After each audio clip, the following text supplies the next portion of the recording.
Good evening. I call to order the Monroe Public Schools Board of Education meeting. Today is July 28th, 2026. The time is 5:30 PM. Jamie, can I have a roll call, please? Yes, Mr. Heck. Here. Mr. Dickens. Here. Ms. Myers. Here.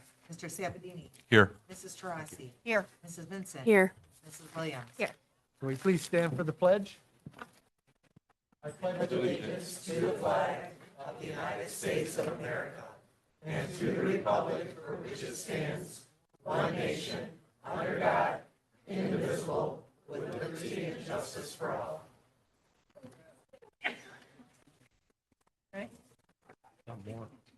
Before we begin, please note this meeting is being live streamed and recorded. There are two cameras in use this evening, one focused on the Board of Education, another one that may be used during any public commentary or presentations. By participating in this meeting, you acknowledge that you may be captured on video. As a reminder, if you wish to address the board during public commentary, please fill out one of those forms that's on the table there as you entered and hand them to Jamie, our administrative assistant, once you filled it in. Okay. Superintendent Shaw, are there any additions or deletions to the agenda this evening? Yes, sir. We do have two additions. New business item D, the SEEB, and then old business number 4, retention. Can I get a motion to add the two modifications to the agenda? Or approve the agenda as updated? I move to approve the agenda as updated with the two additional items, item D, the SEEB, and retention. Andy, yeah, as presented. Do we have support? Support. Any discussion? Hearing none. Jamie, can we have roll call, please? Yes, Mr. Jenkins. Yes. Ms. Myers. Yes. Mr. Sabatini. Yes. Mrs. Taurasi. Yes. Mrs. Vincent. Yes. Mrs. Williams. Yes. Mr. Heck. Yes, and the motion carries. Next, we have superintendent's comments, and I'll turn it over to Superintendent Shaw. Wonderful. Well, thank you so very much. So tonight, for my first set of comments here at the beginning, we get to hold our graduation for our students that have completed all the requirements over the summer here. And so it is with great excitement that we had 5, come right up, keep moving there. We had 5 that qualified, 4 that said they would be here, and 2 that made it. So, Mrs. Bomia, it's all yours to take the lead here. Will you all stand, please?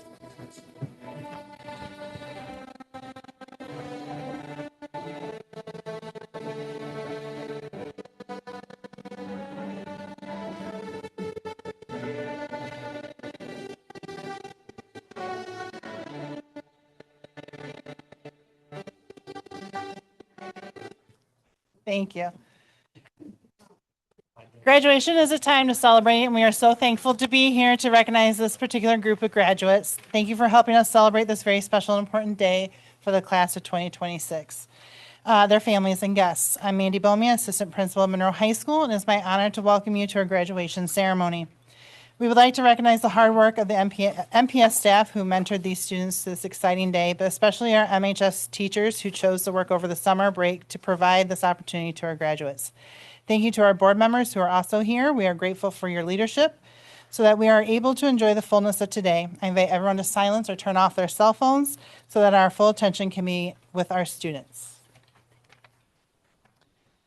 At this time, I would like to introduce Mr. Andy Shaw, Superintendent of Monroe Public Schools. Right. So, it's a little easier. There we go. So, all right. So, to our 2 graduates that are here tonight, congratulations. You had a choice this summer. You could have kept sleeping in and not finish. Were you going to be given that option? Shake your heads no. I mean, I see a whole lot of people here, and I see a whole lot of people here to support you. That wasn't going to happen. And so they made sure that you got yourselves here tonight because by getting this piece of paper that you're going to receive here in a few minutes opens the doors to the world. Without it, a lot of doors stay closed. And so we are mighty proud of you for taking and finishing and persevering through this time. And so tonight is about honoring the 2 of you and that perseverance. And so smile through all this. And the last part is tonight, tomorrow, for the rest of your lives, be sure to thank the people that helped get you here. Because had they probably not, we're going to take a pause here. Raise your hand if at one point in time this summer you had to go on the door and bang on it saying, get up and move, you're going to graduate this summer. Anyone did that? Nobody? All right, so that means you guys are doing it there. But your support network is right behind you, okay? And so make sure to thank them. And on behalf of the Board of Education and myself, again, a great big congratulations. So let's get you guys your diplomas, all right? Mrs. Bomia. All right. The moment you've all been waiting for, the presentation of diplomas for the Monroe High School class of 2026. I'll read the names of the graduates before they come forward to receive their diplomas, and Mr. Shaw will present the diploma.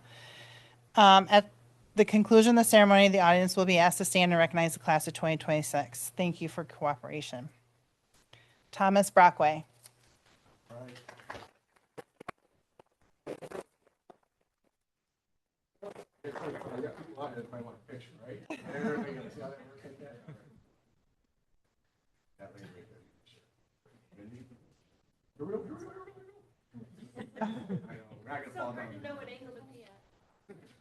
Thank you.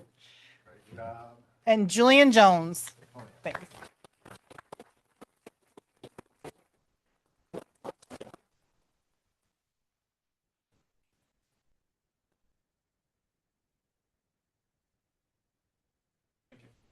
Superintendent, Mr. Shaw, it is my privilege to present to you the Monroe High School graduating class of 2026. All right, congratulations. So this is one of the best parts of my job. Monroe High School class 2026 before us has completed the academic requirements that Monroe Public Schools and the Michigan Department of Education have determined will prepare them for college and career. Graduates, it's time for your certification. Having completed all of the requirements and criteria necessary to earn your high school diploma, it is with great honor and excitement that I officially deem you high school graduates and bestow upon you all of the rights and privileges that accompany your designation. Hey, everybody, let's have a great big round of applause for our two graduates.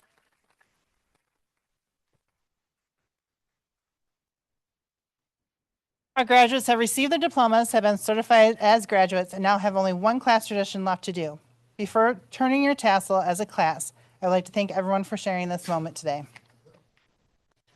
Class of 2026, as your last official student duty before entering into alumni status, please turn your tassel from the right to the left.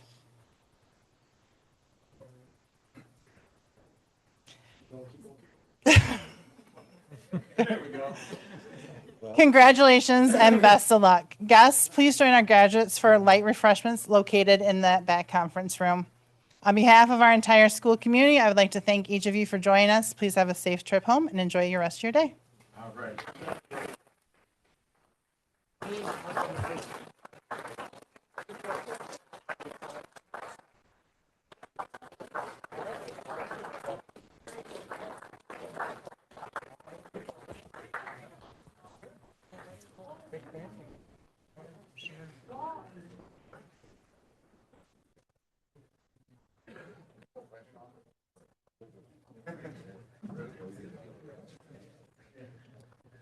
All right. So our next item that we have for tonight is our fall varsity head coaches are with us, and they're here to go over their sports. So Dr. Hessen, can you step up and introduce our coaches? As we're, and we know to board that coaches are going to introduce themselves, what their program is, they're trying to achieve in their program, and then they'll answer any questions you have. So, sir, they're all yours. Yep. So we're fortunate enough tonight to have all but two of our fall head coaches here.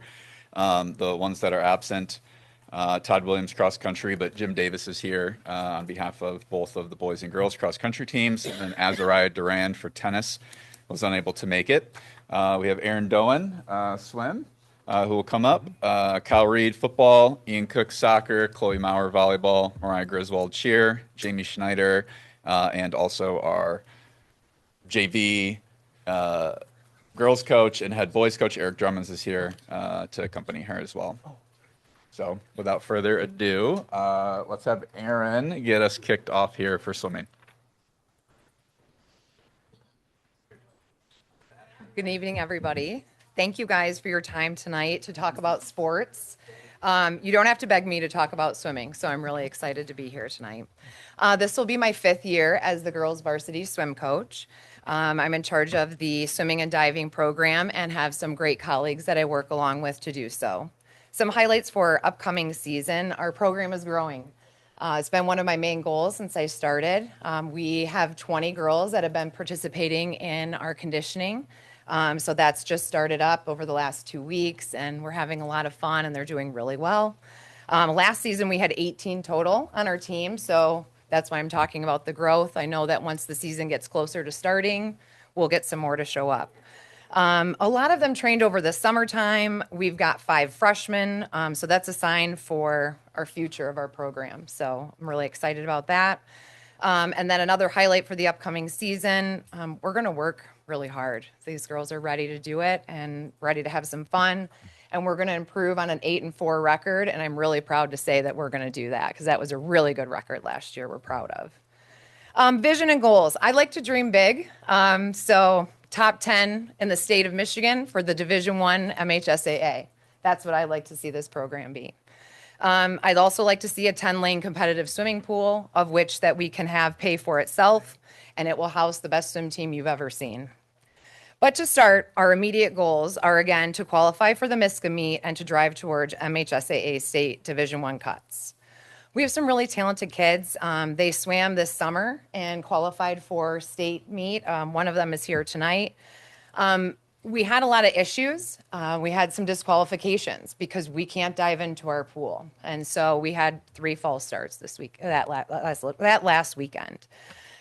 So I'd like to see us continue to grow and improve and find and identify things that will help this team continue to do so. My vision for the swimming and diving programs are to create unified, driven, hardworking teams that support and honor character of each other, and we drive that home every day that we discuss it. We also want to show others how much the sport means to us and how necessary swimming is in our community. We can't let our facilities dictate our students' passions. Our needs for the program, I've obviously already mentioned the key one, competitive swimming facility. We are the only team that I know of that can't dive in and really perform what this sport is, and it's unfortunate. But I offer myself and any of my coaching colleagues of any assistance we could do to move forward on a project. It's sad, we got a new starting block the other day, and I'm telling you, it made me more happy than most coaches you've ever known. So we're excited to be able to continue to grow forward and push ourselves forward to be the best team that we can be. We're desperate for upgrades. We have several kids that are putting their all into this, as well as myself. And I know it's expensive. I know swimming is exceptionally expensive, and we're kind of in a hole, if you will, with regards to the pool. And we just want to let you know, this is more about life-saving opportunities as well as the competitive aspect. So our need for that pool drives a little bit deeper to me. So thank you for your time.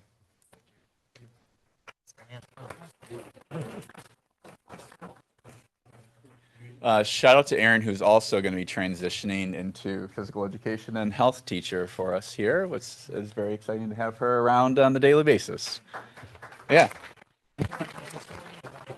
Yeah. So, Aaron, you sprinted out of there like you're like you're one of our seniors that just introduced themselves after receiving their scholarships. Yeah. They know how to answer a question. So, any questions here? Hi, I'm Darla. I always ask questions. Okay. And so you mentioned upgrades, and we understand the pool, and we've had many conversations about the dilemmas and challenges and associated with that. And I know everybody would love for that to happen in some way. But is there any other upgrades that you mentioned that would be beneficial to help your team beyond that? Well, we've been working towards that. So like this summer, we all went to Eastern Michigan University and trained long course. So my mind is always at the forefront of what kind of facility upgrades we can do within my context of being able to control that. So we've recently purchased power towers. Those are basically like big metal rectangles that have weighted buckets, belts to kids so they can do some resistance training. We've purchased snorkels, which are something that we hadn't used a lot as a program in the past. I've kind of just been using all of my abilities to get in touch with other coaches to find out what kind of things we can do to continue to improve. So progressively learning and growing is something that I've been working on. And every year I've been purchasing things with both the assistance from our athletic department as well as fundraising that we do to support what we need. Okay. Thank you. Yeah. I got a question. Okay. You got a youth program? Yes, we do. I run the Monroe County or the Monroe Swim Club. That is a USA competitive swim team that's run through community education here. We also have swimming lessons. So we have everything from learn to swim to we're winning the state meet. And everything in between. So we also work well with our YMCA. They have a club team, so we kind of piggyback in the summertime with them. So I'm able to offer two-a-days to a lot of our swimmers without the commitment that I can't put forth to that. So they compete for the YMCA as well as our club team. So all of the swimming programs that we have run through community education here at Monroe Public Schools. Thank you. Yep. Anything else? Thank you. Thank you. We're good there. Kyle Reed, you want to come up? Yeah. Thank you.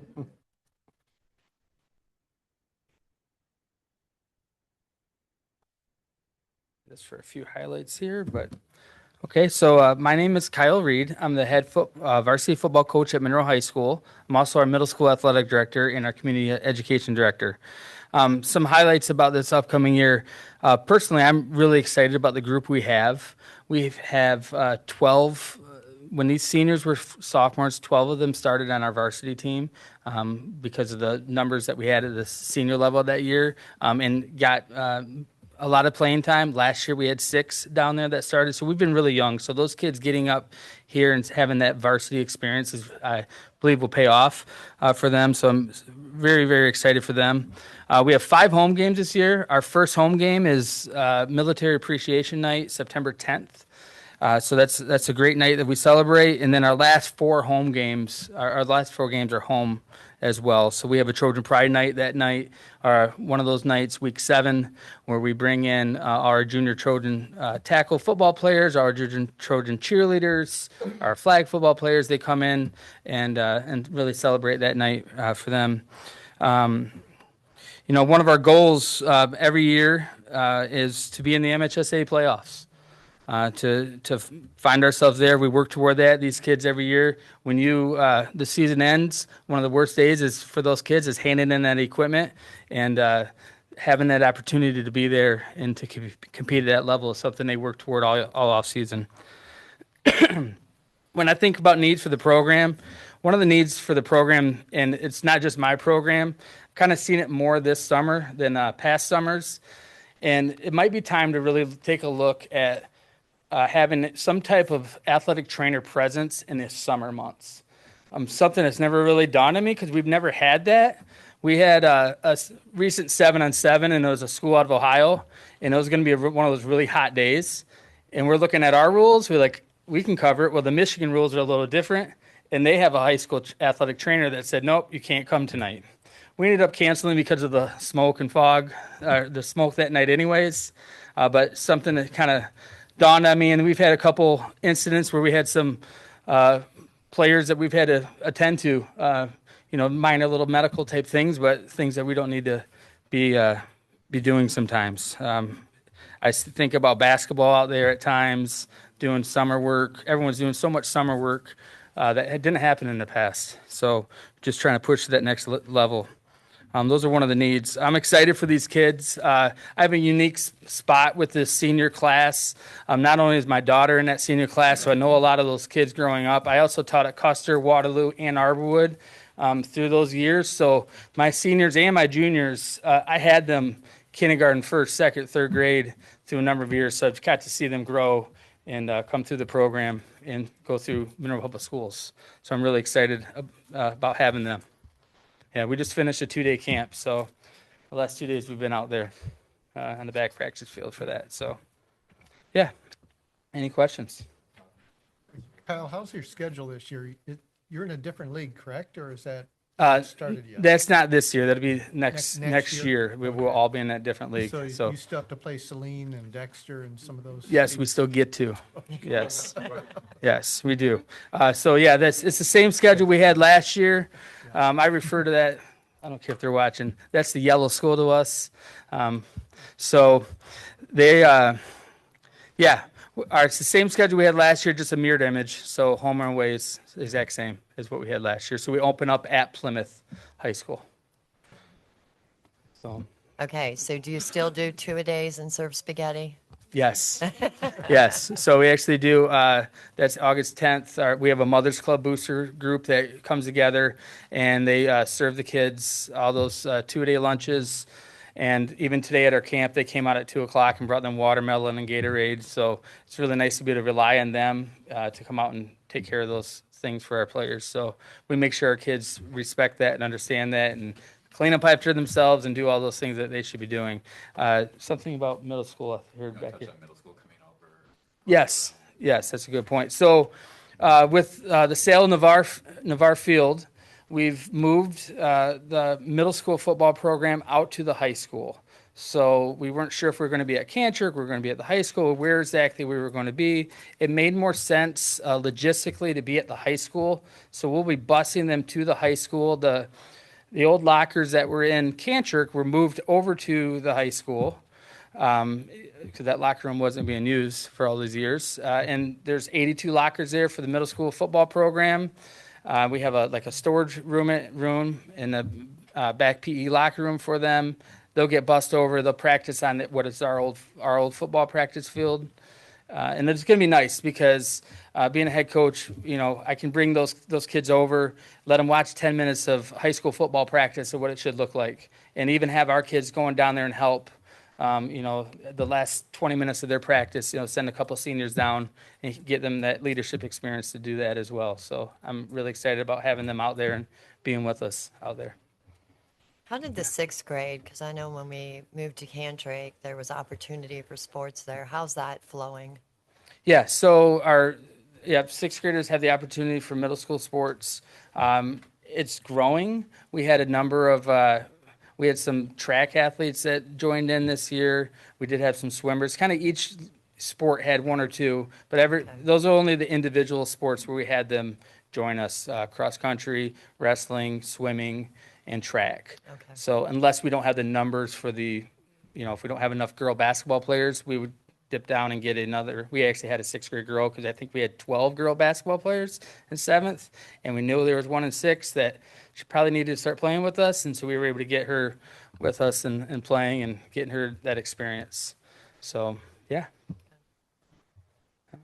Thank you. That's it. Okay. Thanks, Yeah, thank you.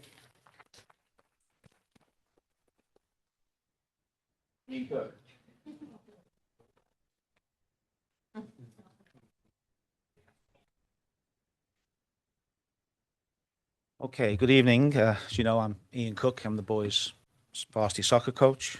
Still here, 65 next week. So why am I still here instead of driving across the country in a convertible with my wife? Because I love high school sports. When I came back the first time in 2019, John Ray really persuaded me to come back, and I told him on one condition, and that's I'm doing 3 years and then I'm done. And that was 8 years ago. So still here. The big news for the program this year is we have our first ever third team, so a freshman/JVB. We currently have, in conditioning, we've had up to 52 boys. When I joined the program in 2019, we had 34. So I just did the math on that. That's almost a 60% increase in participation. And as much as we stress the athletic success and the drive to win, and I'm a very competitive person, participation in high school sports has been a big goal for me.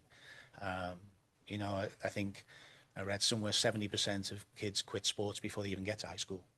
And I know as a lifelong elementary school teacher, what's the most favorite activity of the week? What's the thing they look forward to all week? Gym class, right? PE. So at some point, and we don't have time to discuss that, at some point they lose some of that love. So it's very gratifying for me to see that we're now going to have these three teams. And I won't go into the competitive advantages, but there are several. And I'm appreciative of Mr. Shaw and Chet for making this happen, because there is an expense. You have an extra coach, you got some officiating, you maybe have some transportation in there somewhere. So there is an expense to the district, but I think it's money very well spent. Where are these kids coming from? Well, the Monroe United Soccer Club, which is at Munson Park, is providing most of those kids. We get a few out of the charter school and Trinity also. And I have had a role in that too. For the last 10 years, I've been director of coaching at Monroe United. So I've seen the growth of that and I've contributed. I'm not taking the credit for it. There's great coaches and families there. But I have helped that and I've improved the relationship between that club and the high school. So it's a very rich feeder program that we have now. And the fact that we have a third team, I know there's an 8th grade team, a couple of 8th grade teams in Monroe United who will also contribute another 10 or 12 players next year. So the future of that third team looks pretty secure, at least. My goals are the same they've always been. You know, I'm committed to athletic success, building character, you know, teaching important values, making sure the kids serve the community. We just did, and Superintendent Shaw knows this, he was there too. We just spent 2 hours in 90-degree temperature taking 500 flags down at the Field of Honor at the battlefield. No shortage of volunteers. I think I had 15, 16 boys who showed up at very short notice. We were only requested, I think, 2 days before. And in the middle of summer vacation, we got the boys out. We're also going to be working the holiday camp fundraiser at Carrington Golf Club, which will be putting tents up, putting tables out, serving food. And I think that's we always try to do at least one of those community activities every year. So that will be taken care of.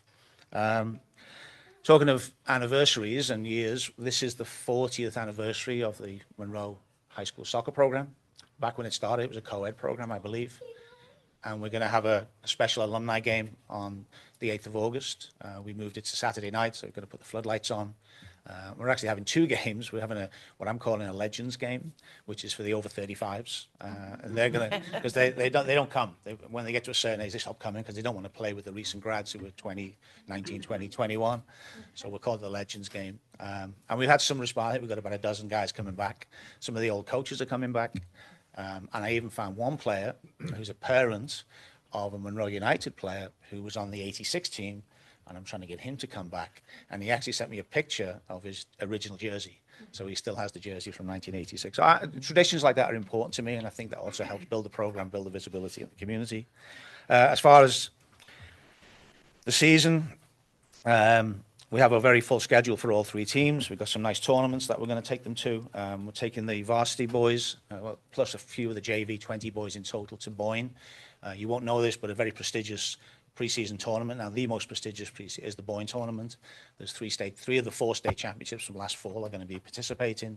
I think there's 8 regional champions and 16 district champions. So really the elite of the state. And we're ready for that. You know, I'm not saying we're going to go 4-0. We're playing 4 games in 2 days. But we will get to test ourselves against some of the very best teams in the state. The boys will have 3 days at a camp. It's a camp on the lake. Boosters are helping to pay for that. Boys will make a little contribution. And I think that will be a great team bonding experience as well as a competitive experience for the boys. So that's a first for this year. Shout out to my booster club who continue to be amazing and help us out with tremendous fundraising. We had a car wash on Sunday at Ace Hardware, raised a ton of money, and that'll go to pay for the end of season banquets and so on. As far as a competitive goal, well, this is the last year in the SEC. For as well as is, we'll still be in the SEC, enlarged SEC, but in a slightly different division. When I joined the program in 2019, we'd never beaten Pioneer, we'd never beaten Skyline, we'd never beaten Dexter, we'd never beaten Huron, we'd never beaten Plymouth Canton, who were in the district. We've beaten them all in those 6 years. Not regularly, but enough to make me smile about it. We have never beaten Saline. That is the goal for this year. Okay, please don't say it to anyone who's from Saline and make them try any harder because it's a very difficult task. But that would be pretty special in our last year. So that's what we're going to try and do. That's one of our competitive goals here. Other than that, it's just continue to encourage health and wellness, good time management, prepare for the season and give your best and represent the school as well as they can. Yeah. And if you were at conditioning this morning out of Custer, you would see that the numbers are good, the spirit is good. It's really, I feel a very fortunate coach to have that kind of support. On the issue of what we need, as you've heard, middle school football is now at the high school. There's now 3 soccer teams using the high school field. There's 3 football teams. The band likes to use the football field. So there's a lot of pressure on there. I think my varsity team are going to be training from probably 7:30 to 9 in the evenings once the season, which is okay because they play games at that time, but it's not an ideal time. So maybe some discussions about extra facilities. We still have Custer, and we were there today, and we'll probably be training there a couple of nights because of the pressure on the field. But there are some issues. We can't play games at Custer because of some field issues. Let me just say before I get the wrong impression, Lofton and the maintenance crew, who I spoke to a year ago about it, have really worked very, very hard to bring that field back up. We had a very successful youth soccer camp there last week. And then we trained there today, we conditioned there today, and it looks in really good shape. It's a great facility, so we can come some conversation about how best to put that back in play and find some extra space at the high school for all these growing programs. That would probably be something that I'd be interested in developing it. Okay. I think I covered everything on my notes here. So, yep, that's basically it. That's the soccer program. It's thriving, it's growing. Great families, great kids, and a very old coach. So you're staying young, being around all these young people. So thank you very much. Thank you. Are there any questions? You covered it. No. Good. Any questions? Okay. I love the community service aspect. Yes. Yeah. Well, we make that's in conversation with the booster. I always ask the boosters to be on the lookout. The holiday camp woman, I just ran into an old parent of mine from many years ago at Maya. And she said she was looking for something. I said, well, that suits us perfectly. Yeah, we'll be there. Yeah, just send me the dates. I'll make sure we have the guys there. Yeah. Also, I was going to mention if any of the coaches have students here, team members here, if they would introduce them. I appreciate them being here. Sure. One of the lady soccer players. Okay. I think you like to good. introduce? Thank you Go very ahead. much. You want to Yeah. introduce? I mean, I think one of them had put their name in to speak, but some swimmers came tonight. So we have Sophia Smith. She's actually one of the athletes, not the one that got DQ'd, though. I must preference that, but that qualified for the state meet this summers. So she had a really good summer season, has been training 2-a-days all season. So Sophia Smith. Madison Mahoney, both of them are seniors. Madison and Sophia both have been lifetime swimmers. And then we've got Josie Willie as well here today. Josie's a sophomore. This will be her second year swimming for high school, obviously, but was a club swimmer as a kid as well. So Awesome. Thanks for coming. Before I bring the next person up, just one thing to note that I think is important, that you'll catch our athletic programs at different stages of their life cycles, right? You might have a soccer program that they have engaged parents in a boosters club. They have a community service and engagement plan established. They do a great job with character development with their athletes, and kind of from cradle to grave, alumni engagement plan, youth program development, facilities master plan. And then other sport programs that are quickly turning the corner or brand new, like a girls wrestling or girls flag football. So I love hearing kind of the storytelling of our coaches, of whether they're a first year or a multi-year repeat offender as a coach. It's great to see just where they're at in their program development. So let's have Jim Davis, and if you're sharing for both boys and girls cross country.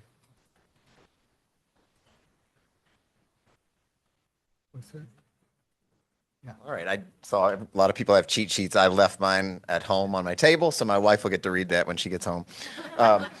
I'm Jim Davis. I'm the head varsity girls cross country coach. Thanks for having me back. I got to speak in the spring.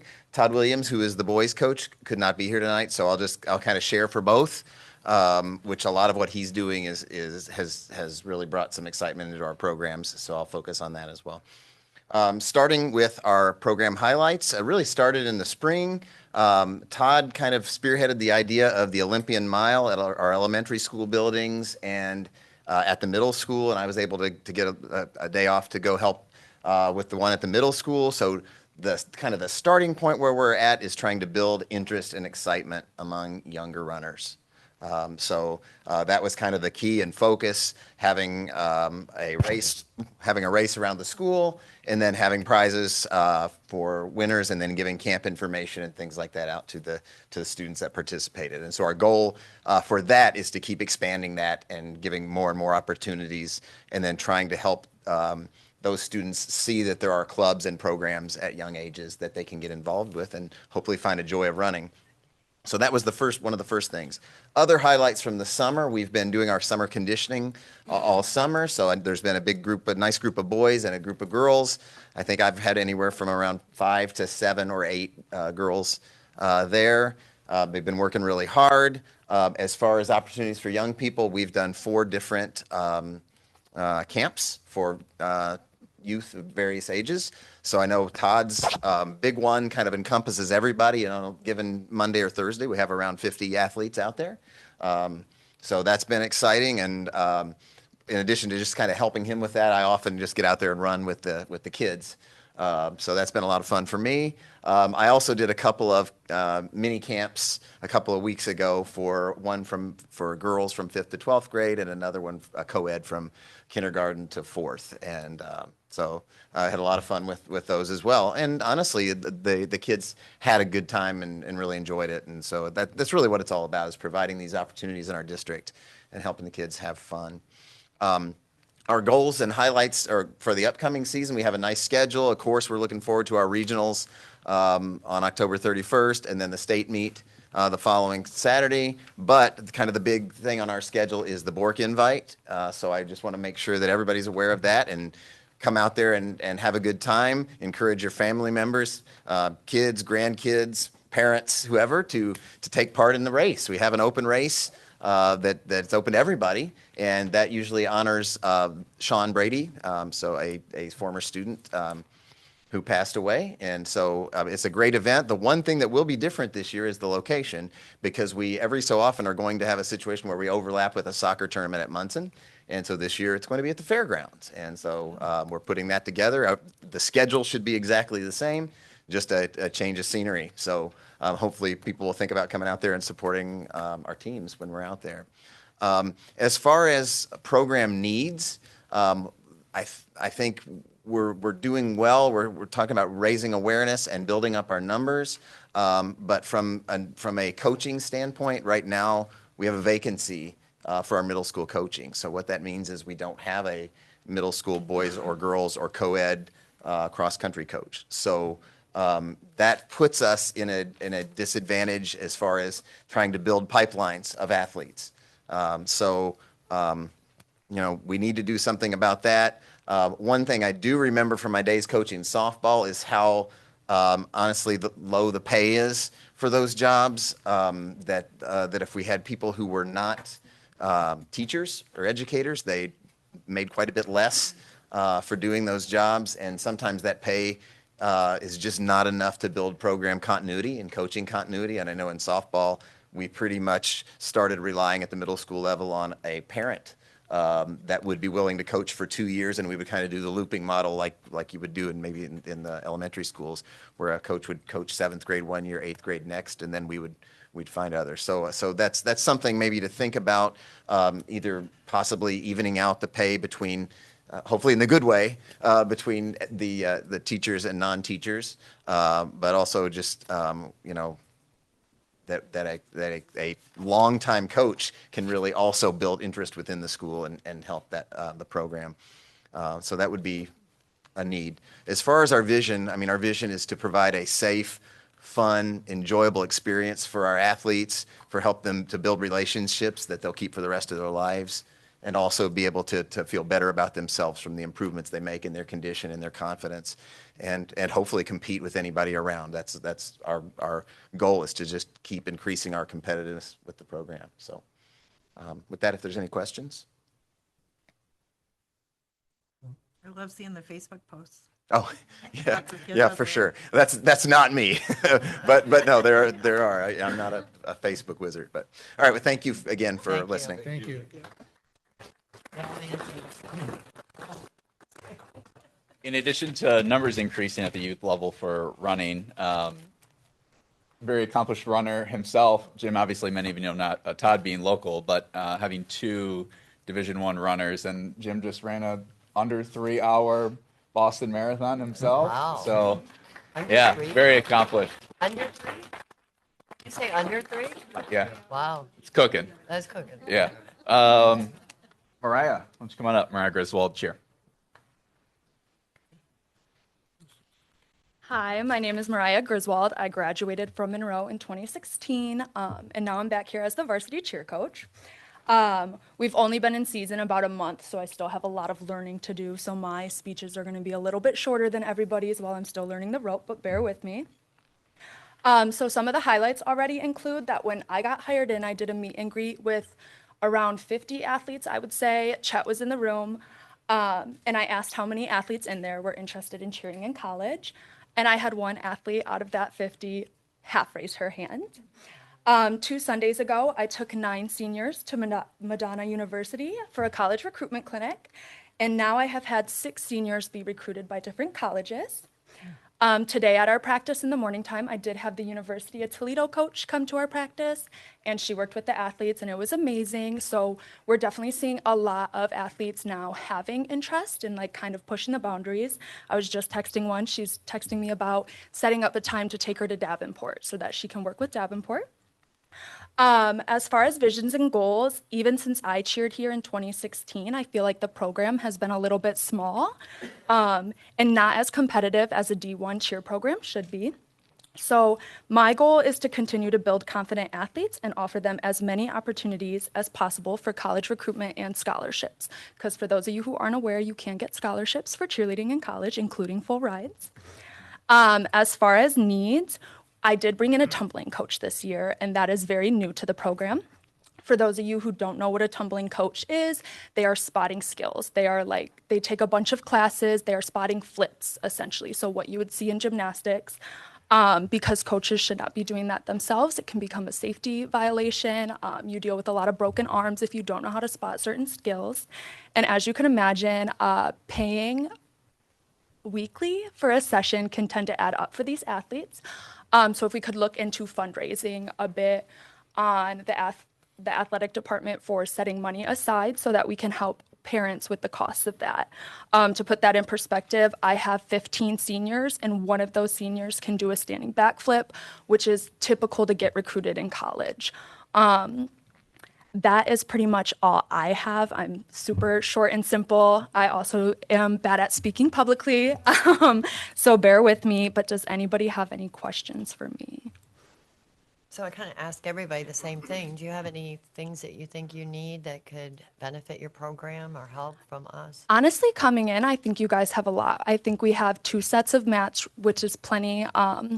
I think there's multiple wedges, panel mats, all of those needs. The thing that we really struggle with is really that tumbling coach and making sure we have consistent access to providing those skills, because the rest I can kind of cover on my own. Okay, thanks. What does the tumbling coach cost? He is 18 per session, and a session is an hour and a half. So 18 per athlete per session. Okay. Thank you. You're welcome.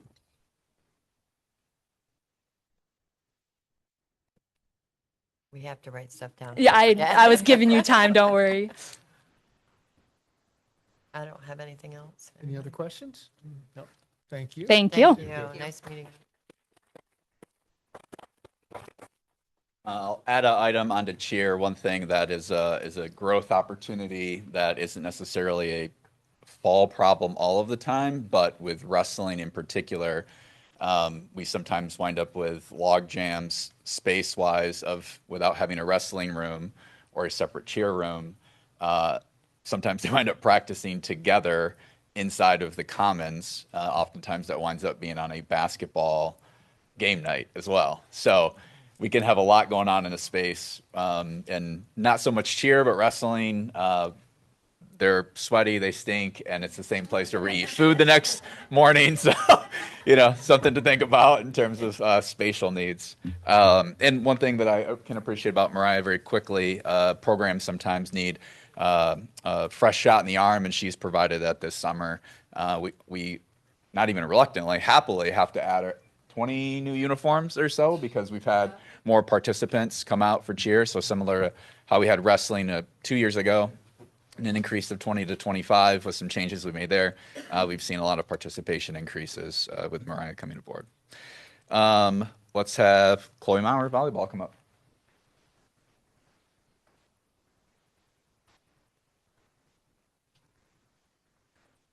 Hi, so I'm Chloe Maurer. I'm the varsity volleyball coach. This will be my second year as the varsity volleyball coach. Some highlights that we have some themed games that we do throughout the year. One of the new ones we're bringing out is we're going to do a blackout for cancer. I think everyone has experienced cancer some way or shape in their lives. So we're going to do like a blackout, and all the girls will have black jerseys, but they get to wear the color of the cancer that has affected them. So I thought that would be more of a better way to represent it instead of just doing a pink out, because I feel a lot of sports do that. Another one we were going to do is like a appreciation one for teachers or a mentor that they had, just to get some staff coming, because I know sometimes we have some teachers there, but I don't see a lot of teachers at our games, so that's one of them. Another one is we're hosting this year our annual Teal Attack, so that is to raise money for ovarian cancer. We do raffles, we do baskets, and we play IDA every year. So if you want to come out to that one, it's October 8th. We have some fun baskets. It's really fun to come. And I also just asked Cheer if they wanted to come and cheer for us. Also, I do have a player here. Her name is Bella. She is a senior this year. So, yes. So those are some of the highlights we're looking forward to between hosting new games and things of that nature.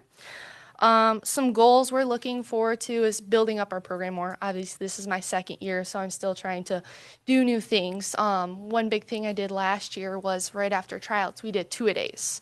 So in those, it consisted of team bonding, and I brought in a guest coach to have them look at different things that worked with all the different teams. And that was great for not only the kids, but us. We got to learn those different drills they might run and things of that nature. And this year, obviously, I'm going to change it a little bit. We're going to do some more volleyball knowledge, so they're going to learn different things on that side of it. But we're going to be doing that again. We're going to shorten it up a little bit. So that's one of our goals on building us up for the program. Another thing is we're getting a lot more kids. So the other day, we had 40 kids at our open gym, and the Wednesday before that, we had 45 kids. And that's not all of them, because not everyone can come on open gym days, which is okay, kids, summer. So we're having those numbers kind of expand every single year. Last year, both my freshman and my JV teams had 15 girls. And as you can imagine, playing time is very hard when you have that many girls and you can only have 6 on the court at a time. So looking at ways to troubleshoot that with how many kids are coming out. And then with the new building, the intermediate building, hopefully we'll get more kids into the middle school playing. And when I used to play, there was 2 teams. There's 2 7th grade, 2 8th grade. And I'm hoping to get that back again, so there'll be even more kids coming out just to share that love of volleyball. So when that happens, we'll have to look at how we're going to do that and find coaches, because I'm still looking for a 7th grade coach, and how we're going to do that with the gym as well, because we only have 1 court there. So we may have to bring them to the high school to use the new upstairs gym that now has a net that we're able to use as its full size. So looking to get those 2 more teams. Some needs. So we need some community and school support a little bit more. If you ever come to our games, I think our first game of the year was probably the most attendance. We had to start moving our bags everywhere to be able to fit everybody in there, because when we have a game, I don't know if anyone's come to a home game yet, we have both courts on the lower gym. So it doesn't really leave a lot of space to pull our bleachers out. So there's not a lot of seating. We can put people upstairs in the upper gym, because now we have some of those bleachers. But again, we don't have an elevator to get up there, so some people are unfortunately unable to get up there. So seating in the Ys is kind of hard, but we lack a lot of students. So we're trying to figure out ways to bring students into the games and get excited. I think with our theme games, they might come out and show out more, but things of that nature. Another need, I kind of already hit on this, but we have no way to get upstairs, so that ADA access to get upstairs, because if we're able to have that, we could have tournaments. So that would bring a lot of money into the program, and it could be for not only volleyball, but other sports as well. And then we could put our freshman game up there. So after the freshman JV game downstairs, we wouldn't have to move everybody around and get on the speakerphone and say, hey, everybody, come off the bleachers, and have that big fiasco. And then We're also looking at possibly having an alumni game next year. So that's a big thing that we could possibly do, because in our open gyms, we bring alumni back to scrimmage potential players that would go on varsity, and freshmen and JV scrimmage each other instead of going somewhere. And that gives us the ability to see more and pause, where when we go somewhere to play, you have to run by their rules, where now we can stop and kind of see what's happening and be able to fix things. Not in the sense of coaching, but changing it around. Another thing is we're thinking about hosting, looking for the words. Sorry, I'm talking a lot. We're thinking of hosting leagues, so adult leagues. That could bring a lot of money to our program. And if we had that upstairs area, we could have another court up there. And it doesn't just have to be adult volleyball leagues. You could do basketball leagues as well, and that would bring a lot of money into all of the programs. And it could bring money into the school as well, people coming out and seeing this school. So, yeah, I think that's all of my things. Is there any questions? No, but I do have to say, I love it when people come and ask big. So asking for an elevator is really big. And you gave us a lot of reasons of how it can make money and help improve money. So good job on that. Thank you. Thank you. You have an ADA advocate over here, so I'm looking at Mr. Payne going, what's our preliminary plan on Right. it's in the works? Right. Well, I'm sorry. It's not an elevator, it'd be a lift. Fine. The main gym. So. That would work, right? Whatever we Yeah. can. The lift will work? However way we can get people up there and we can have tournaments, that would be awesome. It would just See? bring so much more people there. So it would be awesome. I like the excitement. Way to go. Right, me Thanks. too. Thank you.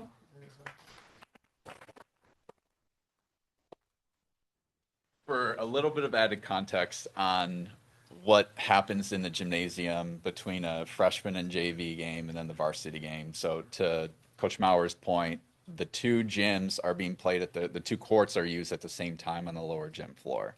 We do not have a divider curtain in the lower gym. So whistles, two real live games, not tournament games, but live games happening at the same time. Both scoreboards are being operated. And obviously there's a lot of commotion going on. Then the games end. We take down those two sets of nets for those games.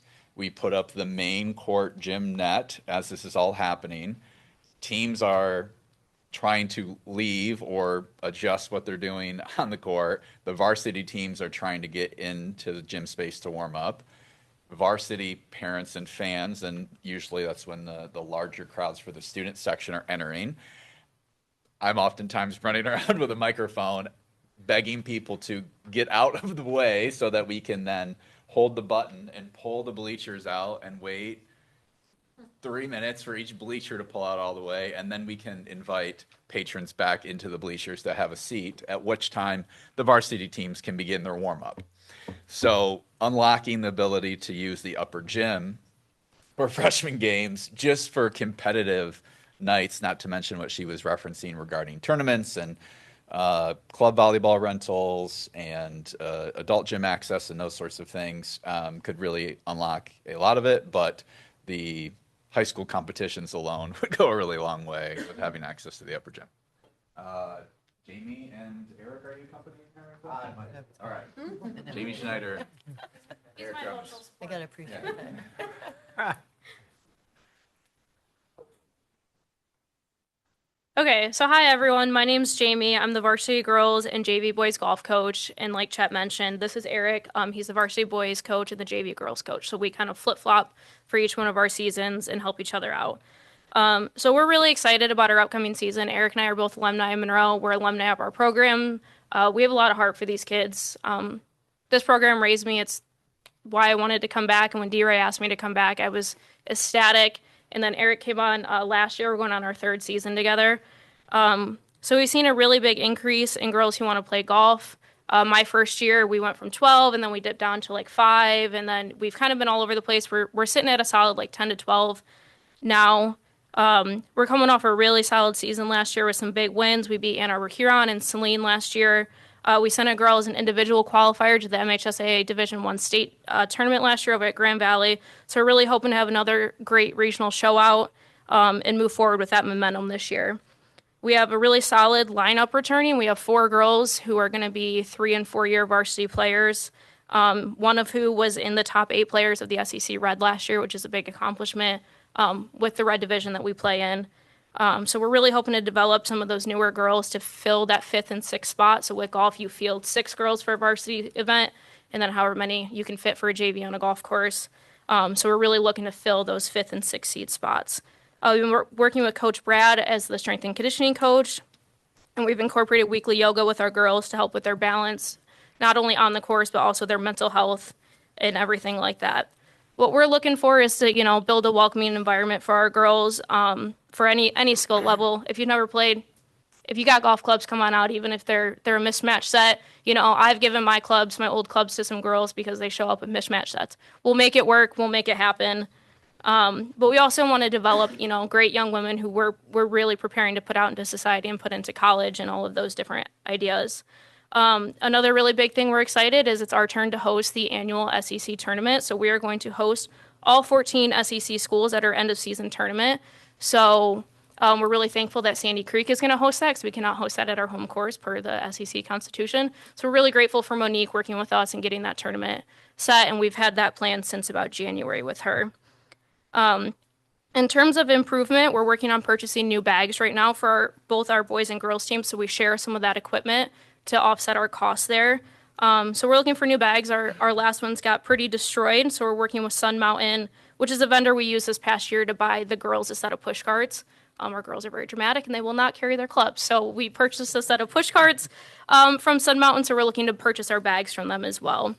Another need we're looking at is an indoor practice facility. So our current indoor one is too small, especially for the boys to use. Our girls don't have the issue as much, but our boys really cannot, in our current setup in a classroom, take a full swing with a golf club. So we're really, really kind of constrained for our winter and off season, especially more our boys. Our girls get all summer to play before our season in the fall. The boys are really constricted in the winter. So just looking for a larger space that we can secure to accommodate a simulator for our athletes. And then our last thing that we're kind of looking at is exploring transportation options. We often play all-day events. Our events can vary for time depending on how many kids show up, how many schools we have there. So if we can expand our capacity to transport students, possibly in our own terms, whether that's, however that looks, rather than trying to take buses and pulling bus drivers off of their routes, has been a big issue for us because a tournament supposed to be done at 2:00. We could be there till 5:00, depending on how many kids are there, how slow they're playing, the difficulty of the course. There's all these things that go into it where we've had issues with our transportation. But that being said, Eric and I are really excited. We're really thankful to Carrington for allowing us to use their facilities all season for both the boys and the girls. And like I said, very, very thankful to Sandy Creek as well for hosting that tournament for us. When you talk about the simulator, non-golf, okay, so it's one of those screen things? Yes. Yep. Okay. So a screen with a projector, and we have it's called a launch monitor that tracks their swing path and the ball speed and all of that. Is that like pin setters have? Yes, exactly what, yeah. Yeah. Yep. okay. But we just have one. Okay. Great tool to have in Yeah. a place like Michigan because, when I was a kid, you stopped in October and we didn't see a golf course again until April. So thankful for what we do have. We put it to use. But, for instance, with the boys, when I took over about this time last year, I was told, expect, 6 to 8 guys on the team. So I got to work and started spreading, meeting with the kids in the fall and got my guys talking. And by the time we started the season in March, I had 24. Oh, wow. But that, that's wonderful, but it presents its own issues. Right. Having 24, trying to get 24 kids into a room about this size, ceiling's a little bit higher, but you really can't do it through the winter months to keep kids swinging golf clubs. So we're looking at opportunities to keep them. And also, we ran a clinic this summer, and we had over 30 elementary school kids at Carrington Golf Club that were interested in playing golf and having the varsity coaches work with them. So we're looking at getting kids involved earlier and earlier in the sport. The earlier you can get a golf club into kids' hands, the better.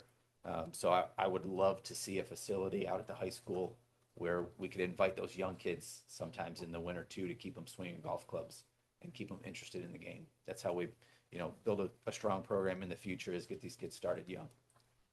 So I'm an alumni of the golf program, 1987, Coach Cooper, Ron Cooper. Just a thought, people talked about alumni stuff, maybe get an alumni golf competition. I love it. There's some guys I know who still live around here, and Yeah. and from the guys' perspective, and from the girls, it would be great. Hey, I played for Coop too. Don't worry. Coop was the man. I'm not sure how much Ron really knew about golf sometimes, but he did teach. There's some things I still use, some techniques I still use. Yeah. So just as an idea, something like that would be really Yeah, good. I love it. Have you reached out to any of the local golf simulators that? Yeah, so Like we, Pin for the boys Seekers. season especially, we worked with Pin Seekers this year, and they had a set couple hours all through March, just because they couldn't get outside. Carrington wasn't open with the frost and everything, and so we had a set time with them for a couple hours a day to get the kids in, but they're still only able to practice. Especially when we have that many kids, they were only practicing. We had the younger kids there for an hour, we had our older kids there for an hour, which is not ideal. Like when I have my girls' practices, we're there for 2.5 hours outside in August. So it's just the beginning of the season is really developmental for them. And so that big difference of being able to get them consistently practicing is a big issue, especially in the boys' side. We also can, in the winter time is they're busy. That's their money-making time as well. So we had a lot of competition for time with the public. So, they're really great. Scott's wonderful over at Pin Seekers, and he charges us a lesser fee. But I also, I tell him, I want to try and schedule it so I'm not causing you to lose money you could be making with the public. So they've been great to work with us. And that's been a good workaround, for the time being. Thank you. Thank you. Some quick hits for tennis on behalf of Azariah, who can't be here. Azariah is a first-year coach, a recent grad from Monroe High School as well. And we've been fortunate enough, we've hired Greg Mahosky. Greg is currently a tennis pro down in Toledo, has worked at a number of country clubs there, but has over 25 years of Division I and NCAA college coaching experience. And he's sort of a pseudo JV / director of tennis for us moving forward, both in the fall and in the spring for both the boys and the girls, which is a great addition. In addition to having the new courts that we added last year, just the night and day between the types of schools that want to play at Monroe and are willing to play, and our ability to host invitationals and those sorts of things have skyrocketed. I think my first year, which was the last year of the old rendition of the courts, we only hosted, less than a handful of home events. And this year, I think we're at like 70 to 80% of our events are at home because everybody wants to play on those courts. So really appreciate the opportunity to expand those facilities, and hopefully other sports have those opportunities as well. So anything else for me and or tennis or other relations? All right. Okay, thank you. Well, thank you all. So to our fall coaches, best of luck. Be safe. We truly appreciate you coming tonight. And then in November, we'll have the winter coaches back. So that's all I have for my first time, sir. First comments. Okay, public commentary, board agenda items only. Do we have any? Yes, we do. We have 3 or 4. We have 4. And these probably came in reverse order. So, Mr. Cook, if you'd like to make your way to the podium. Can Kyle go first? Kyle has a preferred. Oh, I want to go. I'll piggyback on Kyle. come on, Kyle. You got 3 minutes. You got 3 minutes and a little change. It depends on how well you. I'll let you know when you're at 30 seconds. Okay. If you get close. All right, sounds great. Okay, good evening, President, members of the board, superintendent, and members of our community. Every day I have the opportunity to watch our student athletes grow. I see them commit to early morning workouts, long practices, and countless hours of preparation. Through athletics, they learn discipline, accountability, teamwork, perseverance, and leadership. Those lessons extend well beyond the playing field. Tonight, the discussion is about more than athletic competition. It is about the opportunities available to our students. If Monroe Public Schools chooses not to join the Michigan High School Athletic Association, our student athletes would no longer be eligible to participate in MHSAA-sponsored postseason competition, including district, regional, and state tournaments. They would also lose opportunities to compete for team and individual championships recognized through the MHSAA. For many students, those opportunities represent years of hard work and preparation. The quarterback who has worked toward a chance to play in the state playoffs, the senior volleyball player hoping to compete for a district championship, the wrestler training to qualify for the state finals, the cross-country runner working toward a state meet, the softball player who has spent countless hours developing her skills, the swimmer who begins training before sunrise.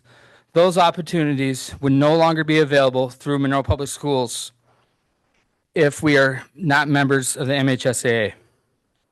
Reasonable people may have different opinions about the MHSAA and policies.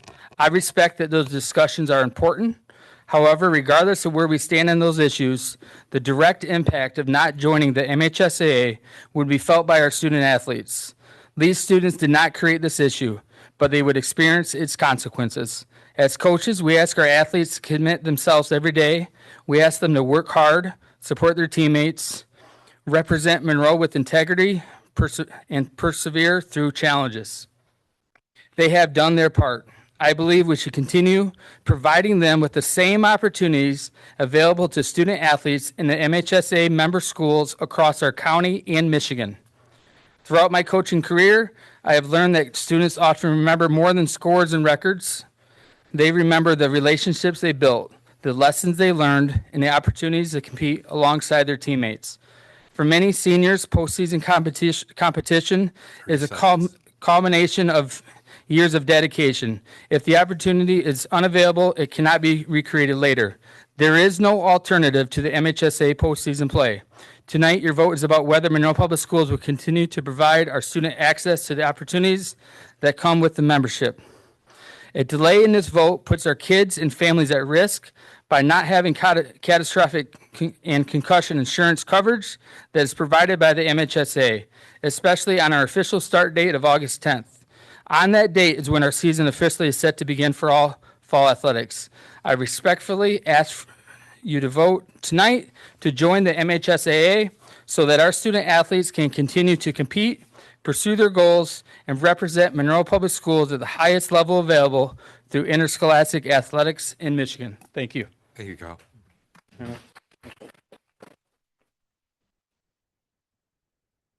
Coach Cook, would you like to come forward now?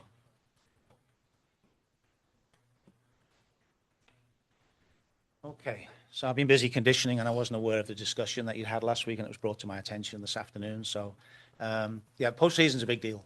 You know, for kids, it's motivating like everything else. I'm not sure if you're all familiar with how MHSAA operates, but as far as the kids are concerned, you know, a season without a postseason would be demoralizing. And I know there are very strong opinions around this particular issue. And I would just ask you in your deliberations to think about the idea of proportionality. By that, I mean the consequences of a decision you take, do they fit the severity or the gravity of the situation? I'm not minimizing the issue, but the fact is MHSAA has 150,000 athletes and there were requests for 2 waivers for trans athletes last year, okay? Is it appropriate, if your thrust of your argument here is that we're protecting our athletes, then what is more damaging than taking away the possibility of postseason competition for whatever we have, Chet will know, maybe 300 or 400 athletes that we have, that would be far more impactful and hurtful for our athletes than to withdraw on the basis of this point of principle. And I respect the arguments. I mean, I have an opinion on it myself. I'm not going to reveal what I think about it right now. It'd be crazy to create another issue for my own group. But I think your responsibility is to our athletes, first of all, in our community, and that is a big deal that they're in part of the MHSAA and they get to play in a district tournament and possibly beyond. And I think a larger issue, on a statewide issue, there are other ways to pursue that, legal issue, legal avenues, whatever, use your district solicitor, you know, use your own networks, whatever, argue the point somewhere else. But please don't do something so catastrophic as to withdraw us from MHSAA and deny our athletes the opportunity to compete for this season. That's all I'm asking. Thank you, Mr. Cook. Okay, thank you.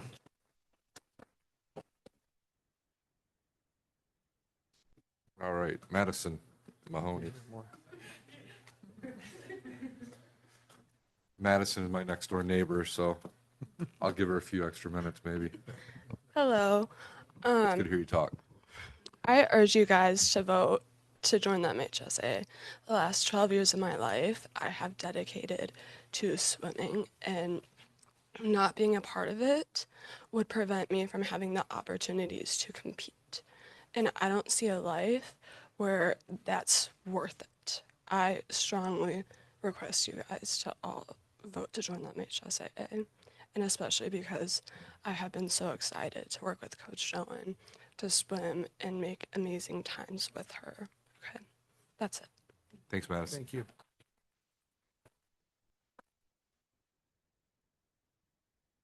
Bella, you're already ready. Okay, good.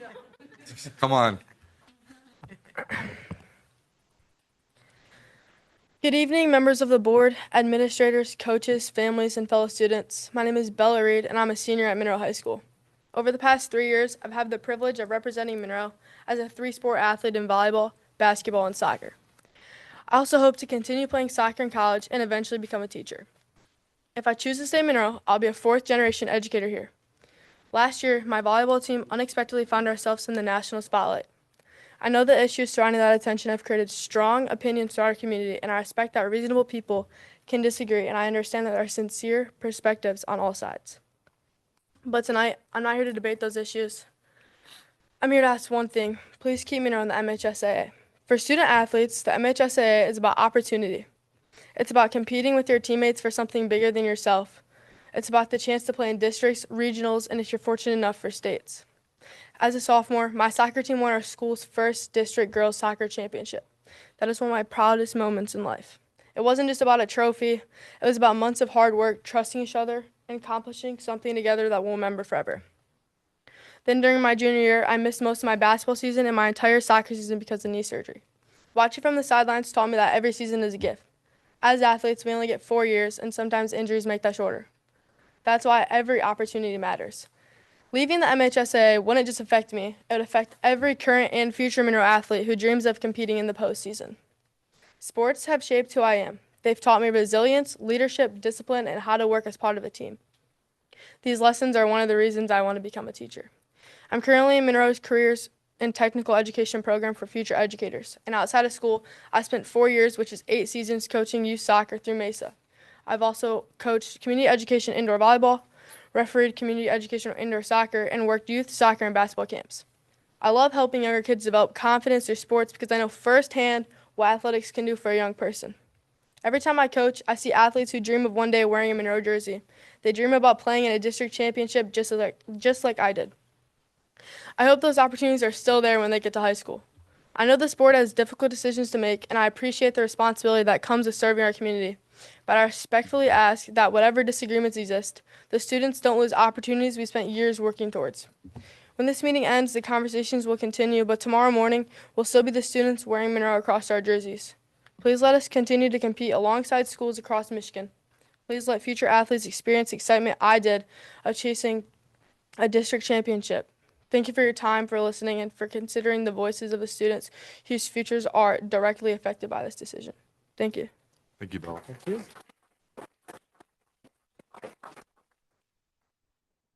That concludes public commentary, Mr. Chair. Okay, thank you, Brian. Next is board discussion action items. We have our staffing, contracted services, and resignation reports. Is there any discussion on those reports?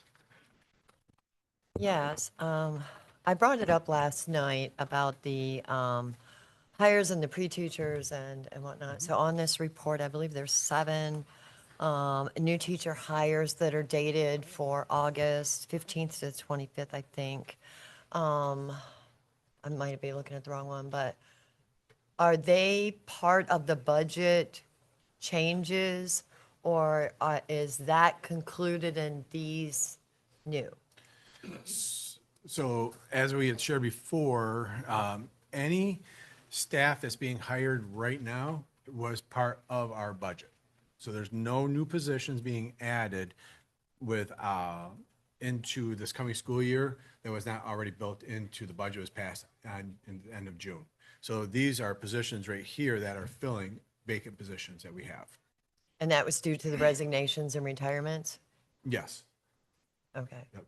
Is that related to the chart where it had the green, the red, and the, I know you don't know what we're talking about. There was a chart Andy made that was green, red, and yellow. Yeah, this would be, yeah, so, Is this part of that?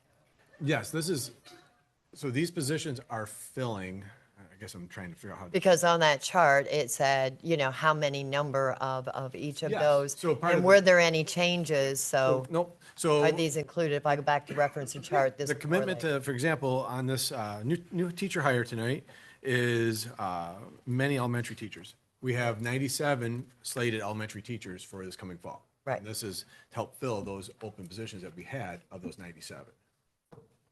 So that's, Oh, I thought we had all 97 filled in those conversations. oh, no. Oh. No. It's, even if, if we go back to June, even if we had all of them filled, we would still have resignations throughout the summer. Okay, so these are, that's why I was going back to even in June, that we've committed to saying, okay, 97 teachers in the K, Y5 through sixth grade, that's our number. And that's what this is to do, is to finish filling those positions. We've committed to completely that no positions and or items we brought to this board that were not already pre-built into the budget. Okay. So these positions reference that. Okay, thank you. All right, so before we go on though, we do have some new hires here. And so we would love to bring them up. So if you're a brand new hire to Monroe Public Schools, sitting out there, and I know I see some faces, what you're gonna do is come up to that microphone, sitting right here at the podium. Introduce yourself. Yep, I love this, taking initiative. Introduce yourself, where you're from, where you're gonna be teaching, and if you brought anybody with you tonight that you'd like to introduce. Okay. Hello, everyone. I am Shakur Sanders. I'm from Grand Rapids in Michigan. Attended Ferris State University for my bachelor's, Grand Valley State University for my master's. I am here with my girlfriend, Emily, and my daughter, that's 3 years old, Zaria. And yes, nice to meet you all. And I'm glad that Kelly thought I would be a great candidate. I'm here to impact kids' lives, and I've been doing it for 13 years, just not in a classroom setting as a lead teacher. So I'm ready to take on that initiative. What position? Fourth grade. Elementary at Waterloo Elementary. Okay, wonderful. So you're gonna come around and shake everyone's hand. Congratulations.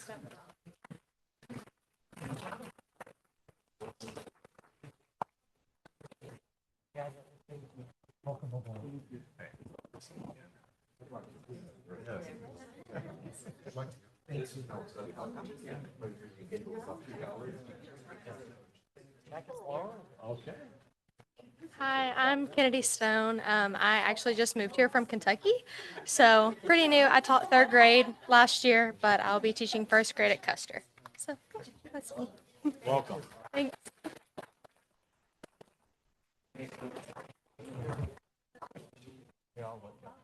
Yes.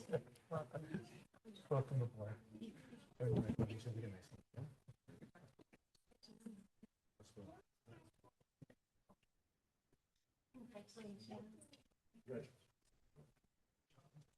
Hi, I'm Skyly Messer. I'm from Maybe, Michigan. I graduated from Dundee, and I'll be teaching first grade at Custer Elementary in the fall.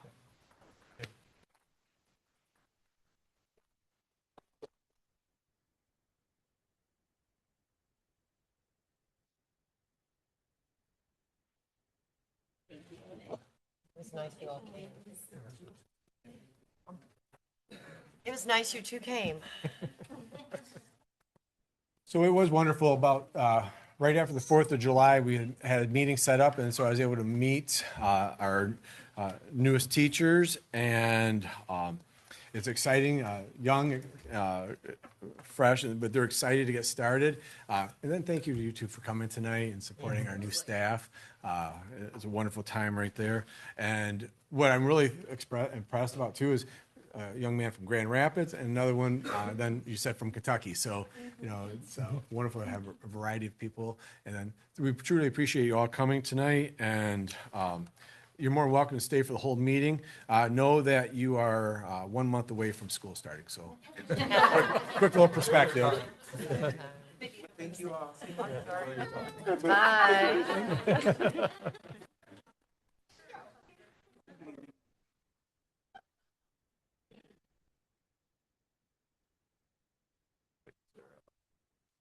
settled in here a little bit.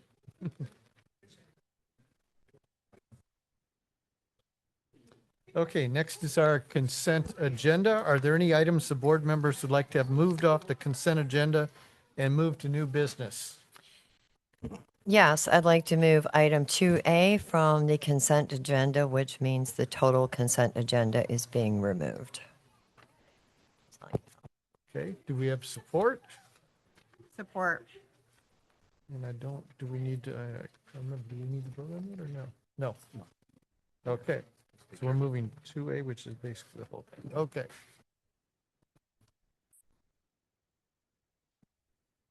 You get that. Okay, then we'll move on to new business. What's that? Do we? It's a motion, there's no consent agenda. It's just a motion to move. You don't need a vote for motion to move, only for the agenda itself. Okay. Yeah. Right? They use Robert's Rules of Order. Remember that phrase, may use. But that is a Okay. Robert rule, just so you know. Okay, fair enough. Before we move into new business, provide some background and context for our agenda items. All the items on our agenda have been discussed in depth at a prior work session or have been addressed in our weekly board briefs. So although we may move through these fairly quickly in the discussion, we want the public to know that we have thoroughly vetted and done our due diligence and review prior to the meeting tonight. And our work sessions are open to the public and are also live streamed for everybody's information. So I'll turn over to Superintendent Shaw for the ratification of the bus driver agreement. So we're going to do, actually, we have to do the. Going to do those this one minutes first? because Fair that enough. was, Fair enough. yes. Okay, we'll do that and first so, then. you wanna go ahead? No, you go ahead and I go was gonna just through take it. it. So it was brought to our attention that our three of our minutes needed to be updated due to voting and number of votes casted. And so we've fixed those, re-emailed those out to the board. And the very first set was our 6/22/2026 minutes for the work session. The closed session had a 6-0 vote there, and it was really a 4-2 vote. Our next set of minutes was the 6/23 minutes for the Board of Education meeting, and that was the ATI showed a vote of 4-3, and that night it was a vote of 4-2. We had a board member not with us. And then the minutes on 7/20, this was our special Board of Education meeting. There we had the meeting. It was a special board meeting, and so when we crafted the minutes for that night, we reflected it like running a board meeting, where two of the items were work session topics. And so what we did was, and so we tried to stay consistent, but through conversation, we made it so that the two areas that we had complete discussion on have a synopsis of information in there, like we do for our workshops, and then we have for the for the approval of the HR director, it reflects how we do our board meeting. So that was also emailed to you. So those minutes have all been adjusted to reflect those changes. Did I capture it all correctly? Yes, Okay. thank you. So we will need a motion for the approval of the minutes from the consent agenda. I move to approve the minutes as stated, including the other ones for the consent agenda. Do we have support? Support. Discussion? Any questions, discussion? Hearing none, Jamie, can we have roll call, please? Yes, Ms. Meyer. Yes. Mr. Sabatini. Yes. Mrs. Taurasi. Yes. Mrs. Vincent. Yes. Mrs. Williams. Yes. Mr. Jenkins. Yes. Mr. Hart. Yes, and the motion carries. And so now the next item was the ratification of the bus driver master agreement. We request that the board move to ratify the master agreement for July 1, 2026 through June 30th, 2027 between the Monroe Bus Drivers and the Monroe Board of Education, effective July 1, 2026. Can I get a motion on the ratification of the bus driver master agreement? Yeah, I'll make a motion. I move that we ratify the master agreement for July 1st, 2026 through June 30th, 2027 between the Monroe Bus Drivers and Monroe Board of Education, effective July 1, 2026. Do I have support? Support. Discussion? Hearing none, Jamie, can we have roll call, please? Yes, Mr. Sabatini. Yes. Mrs. Taurasi. Yes. Mrs. Vincent. Yes. Mrs. Williams. Yes. Mr. Jenkins. Yes. Ms. Meyer. Yes. Yes, and the motion carries. Right, Mr. Payne, mechanical updates and related work at Hollywood Elementary. Thank you, Superintendent Shaw. We're asking the board to approve the bid submitted by Monroe Plumbing and Heating of Monroe, Michigan for mechanical updates and related work at Hollywood Elementary School at a base cost not to exceed $574,000, with an alternate number one in the amount of $23,000 for a total project cost not to exceed $597,000. This would also be, if approved, charged to the sinking fund. Can I get a motion for the mechanical updates and work at Hollywood Elementary?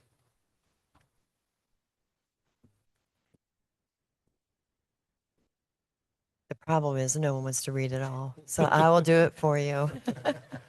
I move that the Board of Education approve the bid submitted by Monroe Plumbing and Heating of Monroe, Michigan for the mechanical updates and related work at Hollywood Elementary School at a total base cost not to exceed $574,000 with alternate one in the amount of $23,000 for a total project cost not to exceed $597,000.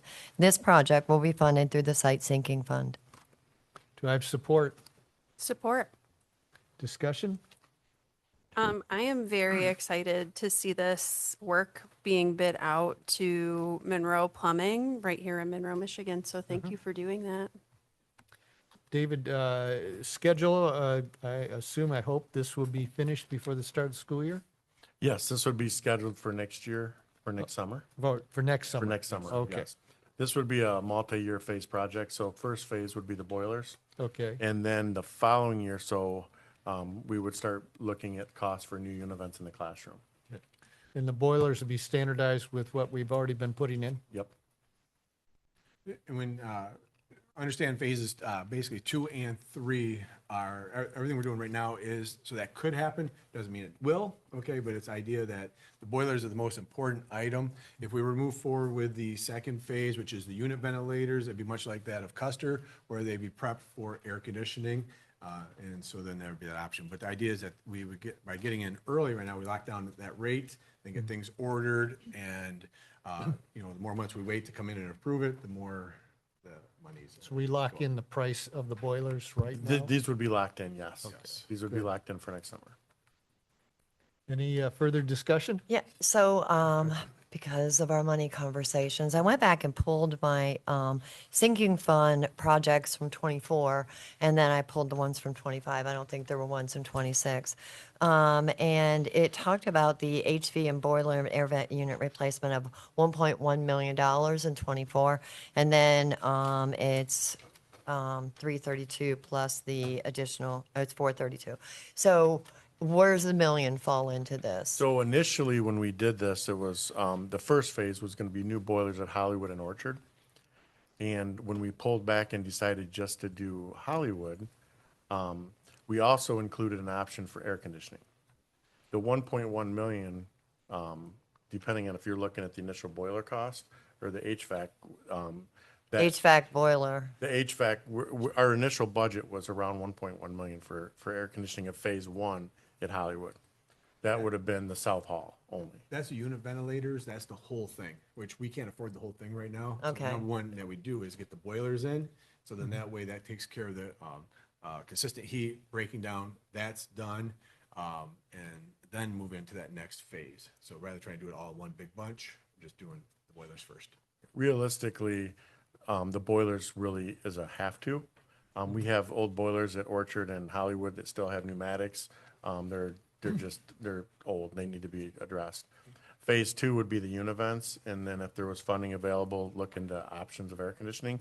As you can see on the bid, the project just for half the building with new boilers would be roughly $2 million. So what we're asking is the boilers first, look at what the cost would be for the univents, and then, like Mr. Shaw said, if we have money later, look at the possibility of upgrading to air conditioning at that. But you can operate without the other ones currently. Without air conditioning? Once you put those new ones in, you can operate that, and these other vent things would just be in addition later. So the unit Yeah. vents are what's in the classroom. So if you imagine you're in that classroom, you're getting that, Yeah. the heat and push out. Those are keep going so the way it is. What's happened in each building is, so we put the new boiler in, but then we also put new piping to the unit vents in each classroom. And so that's that next phase of, from the boiler room to every classroom, is the new piping, the unit vents, all of that. So that's what that further phase work would be. This is about just getting those boilers in at this cost, and then make that next addition later on. Good. Thank you. Any- I keep my notes for you. Good. Any other questions or discussion? Hearing none. Jamie, can we have a roll call, please? Yes. Yes. Yes. Yes. Yes. Yes. Yes, and the motion carries. So new business, item C, Mets service extension and addendum.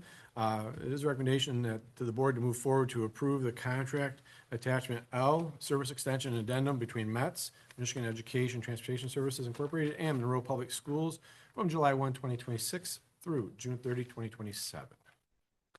Can I get a motion on the Met service extension and addendum? I move to approve the contract attachment L, service extension and addendum between METS and Monroe Public Schools from July 1st, 2026 through June 30th, 2027. Can I get support? Support. Discussion, questions? Hearing none. Jamie, can I have a roll call, please? Yes. Yes. Yes. Yes. Yes. Yes. Yes, and the motion carries. And then the last item for new business is the SEAV, and so Mr. Heck, I turn it back to you, sir. Okay, and I'll ask that we get a motion first on the SEAB. Yeah. I move to dissolve and end Monroe Public School Sex Education Advisory Board and the SEAB membership configuration and revise policy 2418 accordingly. Do I have support? Support. Discussion, questions? How long has the SEAB been in existence? Do we know? 2024, it got voted in. So it should have been established officially in 2004 when the standards and guidelines from the state came out to establish a formal SEAB established by the board, 2-year report every year. But Darla is correct. 2024, it was formally established by the board. You want someone to give some definition of what the SEAB is? I mean, for reference for people who might be watching, or what it stands for and It's the acronym. The SEAB is the Sex Education Advisory Board. It's call it a multidiscipline. We have teachers on there. There's technically supposed to be board members on there. I think clergy from, isn't that one of the requirements? Yes, so there is a makeup where we need to have our nurse or a person who is responsible for the state. Someone who is has the credentials to oversee that. And then the configuration that was approved by the board was the executive director of secondary student services, the teachers who are responsible for delivering that instruction, a teacher from every level, and then parents. Half of the parents cannot work for a school. To battle, I don't believe there are board members that are on the SEAB. So the Sex Education Advisory Board is not required by the state of Michigan. It is a choice to involve yourselves and be involved in it and take it upon it and to implement in your schools. It's highly regulated. It's actually within the law. So anything you do with it would have to be very specific. So that is essentially what it is. Follow-up question. How long have we been doing parallel experiences to the SEAB where we draw together a panel of people, including a nurse, administrators, teachers, parents, to discuss this topic? Do we have an estimate for that? I'm going to defer to Terry, but I believe the original, the binder goes back to 2018, somewhere along in there. I cannot speak prior to probably 2017, I think, when I started in this position, but we had the SEAB form of a committee. And I believe that was in existence before that too. John Ray had always led that for us, along with whoever our district nurse was.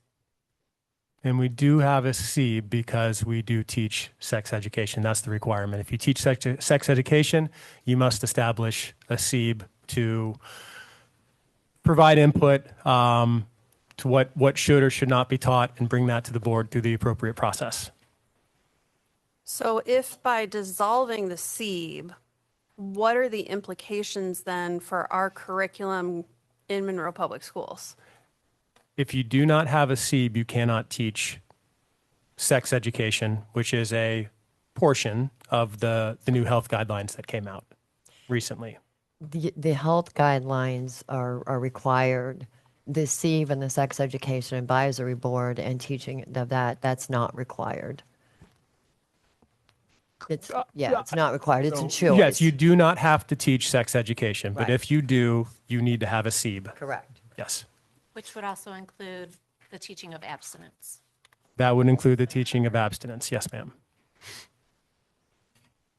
So previously, our SEEB was the group of people that came together to put together the slides that are required for 5th and 6th grade and did the presentation to us about the content and how it's relevant. And then the board then voted on the implementation of those.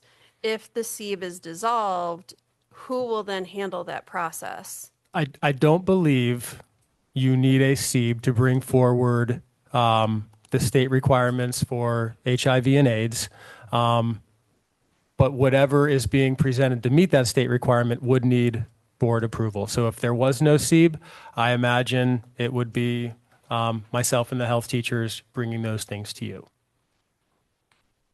So what, for our health teachers, their curriculum would be impacted with this motion? They would need to adjust their pacing for what they do. Mrs. Gates at the middle school, that portion of sex ed may take a week and a half to 2 weeks. We do have 2 new folks at the high school who will be providing instruction. I've met with them to review the new standards, but they would obviously they're probably going to take some of their lead from Mrs. Gates at the middle school because she's been doing this for a while. I guess I'm getting a little bit lost on this. We voted to have certain restrictions on sex education in Monroe Public Schools. I'm trying to understand the need to have a committee for this when we've already made a decision how we stand. Is there something I'm missing? I mean, going forward, what would be the need to have a committee if we've already decided the standards that we want? Well, what we decided in that vote was the last vote that we had where we voted on the 2 proposals that were put forward. That was proposal for content material that they wanted to teach. We said no to the content material, but the SEEB still exists. So this would be the dissolution of the SEEB, and everything would run through the health curriculum. Right. So you're not necessarily missing anything. MCL section 380.1507 essentially says instruction in sex education, instructors, facility, and equipment, stressing abstinence from sex, elective class, notice to parent or guardian, request to excuse pupil from attendance, qualifications of teacher, sex education advisory board, public hearing, distribution of family planning drug or device prohibited, family planning class, and course defined. So that is the section that says if you teach sex education, you must have a SEEB. So if the SEEB is dissolved, I would imagine it's not, it's a motion to dissolve the SEEB, but if you don't have a SEEB, you're also abolishing sex education in Monroe Public Schools. Correct. And so to further answer your question, Gary, is that the SEEB would also sit there if new materials came available for the ability of teaching absence or other requirements that that the board has approved. And so that's one of the jobs of the SEEB. And so, but if you don't, again, as it was said, if the SEEB was dissolved, then sex ed is dissolved. Right. And you don't need a SEEB to teach abstinence. That's done through the health. Yes, we do. We are not talking anything, because mandate for an advisory board is very clear from the MD that we're not going to get any of that based on their mandate there. So no, that's just putting a teacher's license at risk then. So, But before I vote, I want to make sure I really understand what I'm voting for. Okay. You're telling me, even though our policy is abstinence. That's Abstinence considered- only. Abstinence only, that is considered sex education. In order to teach abstinence, which is our policy, we have to have a SEEB. Please tell me if as I go along, is where I'm wrong. Am I all correct so far? So- Okay, just a second, let me finish. So I also see that the people on the SEEB are obviously you, David, and the health teachers. So if we dissolve the SEEB, it would still be you and the health teachers coming before the board. Is that correct also? To propose to meet the state mandate of whatever materials, curriculum, if you will, would instruct our students on HIV and AIDS prevention. There's also a couple things in there, with the lower grades, it's human growth and development. And then there's a video for our 7th grade and up, and there is a slides for our fifth graders. So, yes, I we guess would. I'm We just looking- You don't need a Is SEEB this for any of that. redundant? I don't know. That's what I'm asking. Is the committee redundant? I don't know. Just tell me if I'm wrong. It's just if you want to teach sex, you have to have the committee. The committee's not a requirement by the state because the state does not require schools to teach sex ed in schools. But they said if that's something you choose to do. So at one point, it was in 2024, one of the boards decided they wanted to take on and teach sex education in schools. The SEEB was developed into order to do that. The SEEB was developed in March of 2024. That's when we voted on it. correct. And we did- Right. So yeah. that was a correct statement I made. No, we became compliant, okay? In 2024, we became compliant by making sure that the SEEB was established appropriately with the correct members on it and followed the requirements of postings and meetings. Prior to that, that wasn't happening. So sex ed was still being taught, things that had still been approved. And so we made sure in 2024 that we were following the mandates by the state correctly. That's what it got established then. But it wasn't the idea that we started teaching sex ed at that point, because that was already happening at Monroe Public Schools. It's still a choice to teach sex ed or not. It's not a requirement. I just want to make that That's clear. correct. We can still meet the state mandates without a SEEB.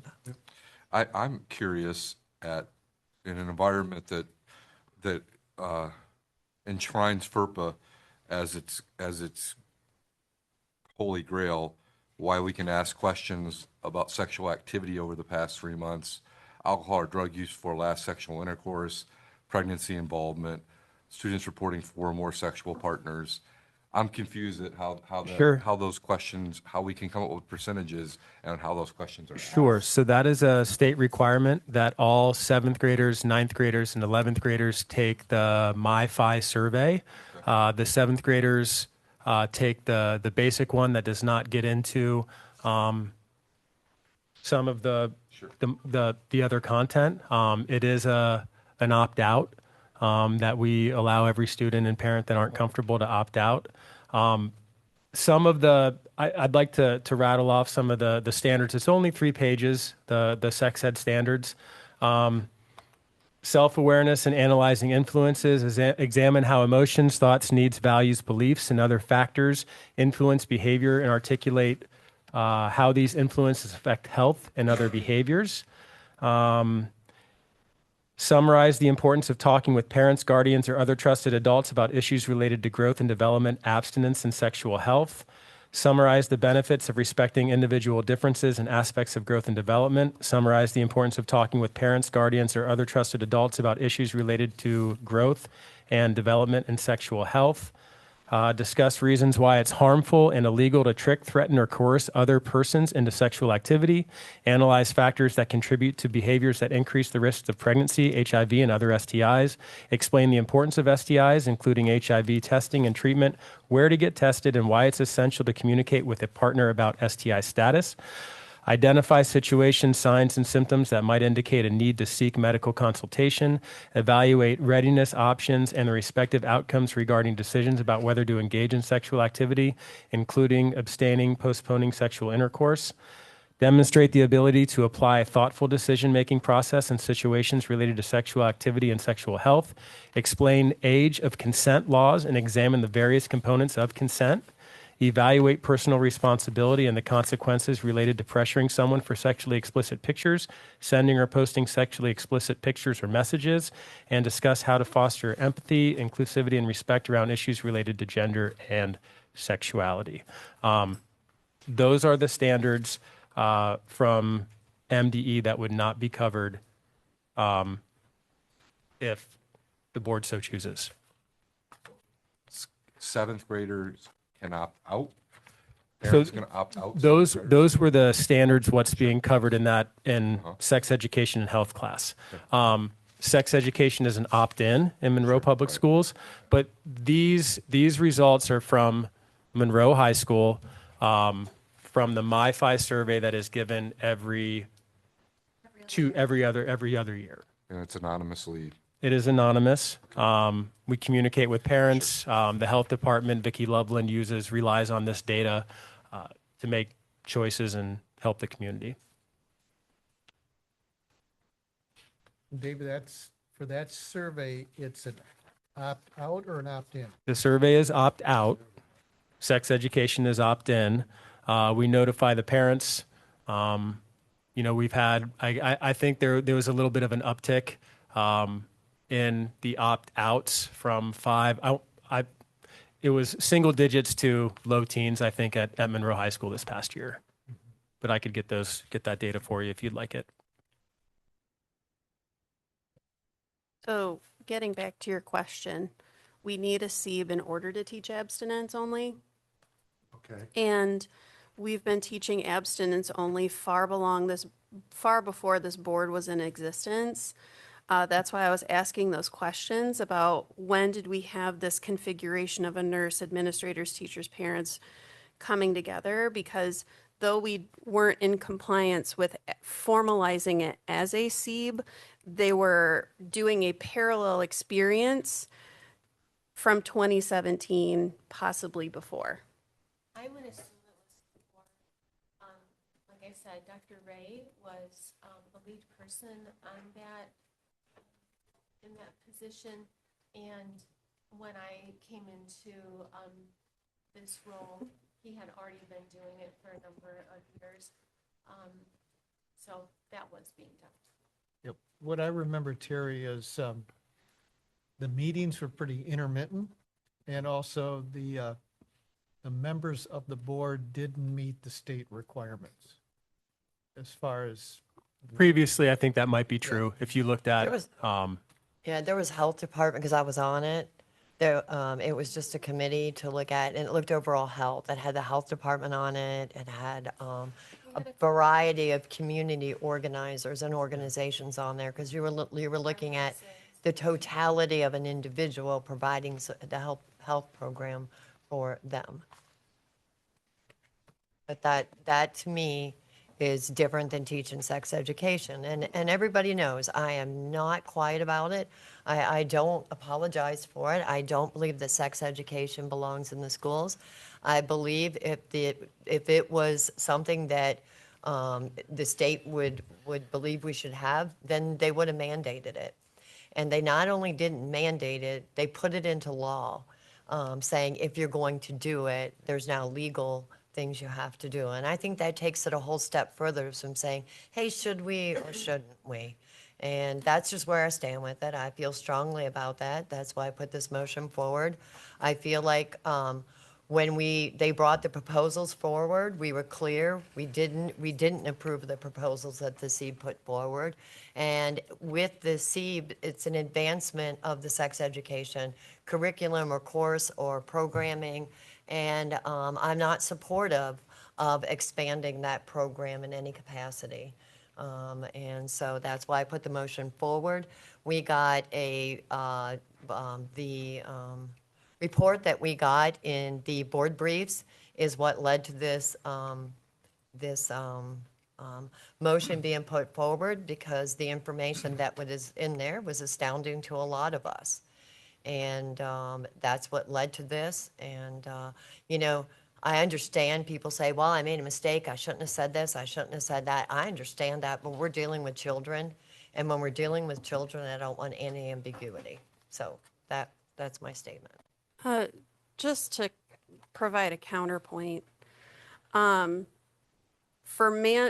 order for the state to mandate things that are important, I believe that fine arts education is vital. There are state standards for K-12 fine arts education, but it's not a mandate. There's also not a mandate for athletics, and I think that from the testimony that we heard today and from also experiences that we've heard on this board, very important to the development of our students, but they're also not a mandate. So to say that, to imply that if the state thought this was important, they should have mandated it, I feel like that's an argument that kind of flies in the face of how education is constructed.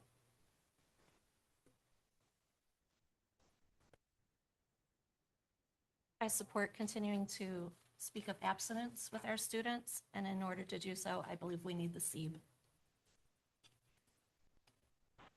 David, the videos that we approve, if we don't approve the SEEB, do we still show those or we do not show those? Yes, that's a requirement. Health That's a health requirement. Yes. And Okay, the I'm MyFi sorry. assessment, this MyFi assessment with this data still continues to go on. Right. We still have that in our schools. So everything stays the same, right? I mean, if we say, yeah, we'll just keep the seed, So the everything just stays the way it is. Right. To Brian's point, there are, like I want everyone to have all the information. Like it is possible for the high school to take the basic survey for the MyFi. It does not go into depth about, behaviors that might be problematic. That is where we would get, the community would get information on what students are participating in and how we can help them avoid risky behaviors, which is essentially what the majority of the standards are about, is avoiding that risky behavior. We voted on guidelines, what, a year ago? Yeah.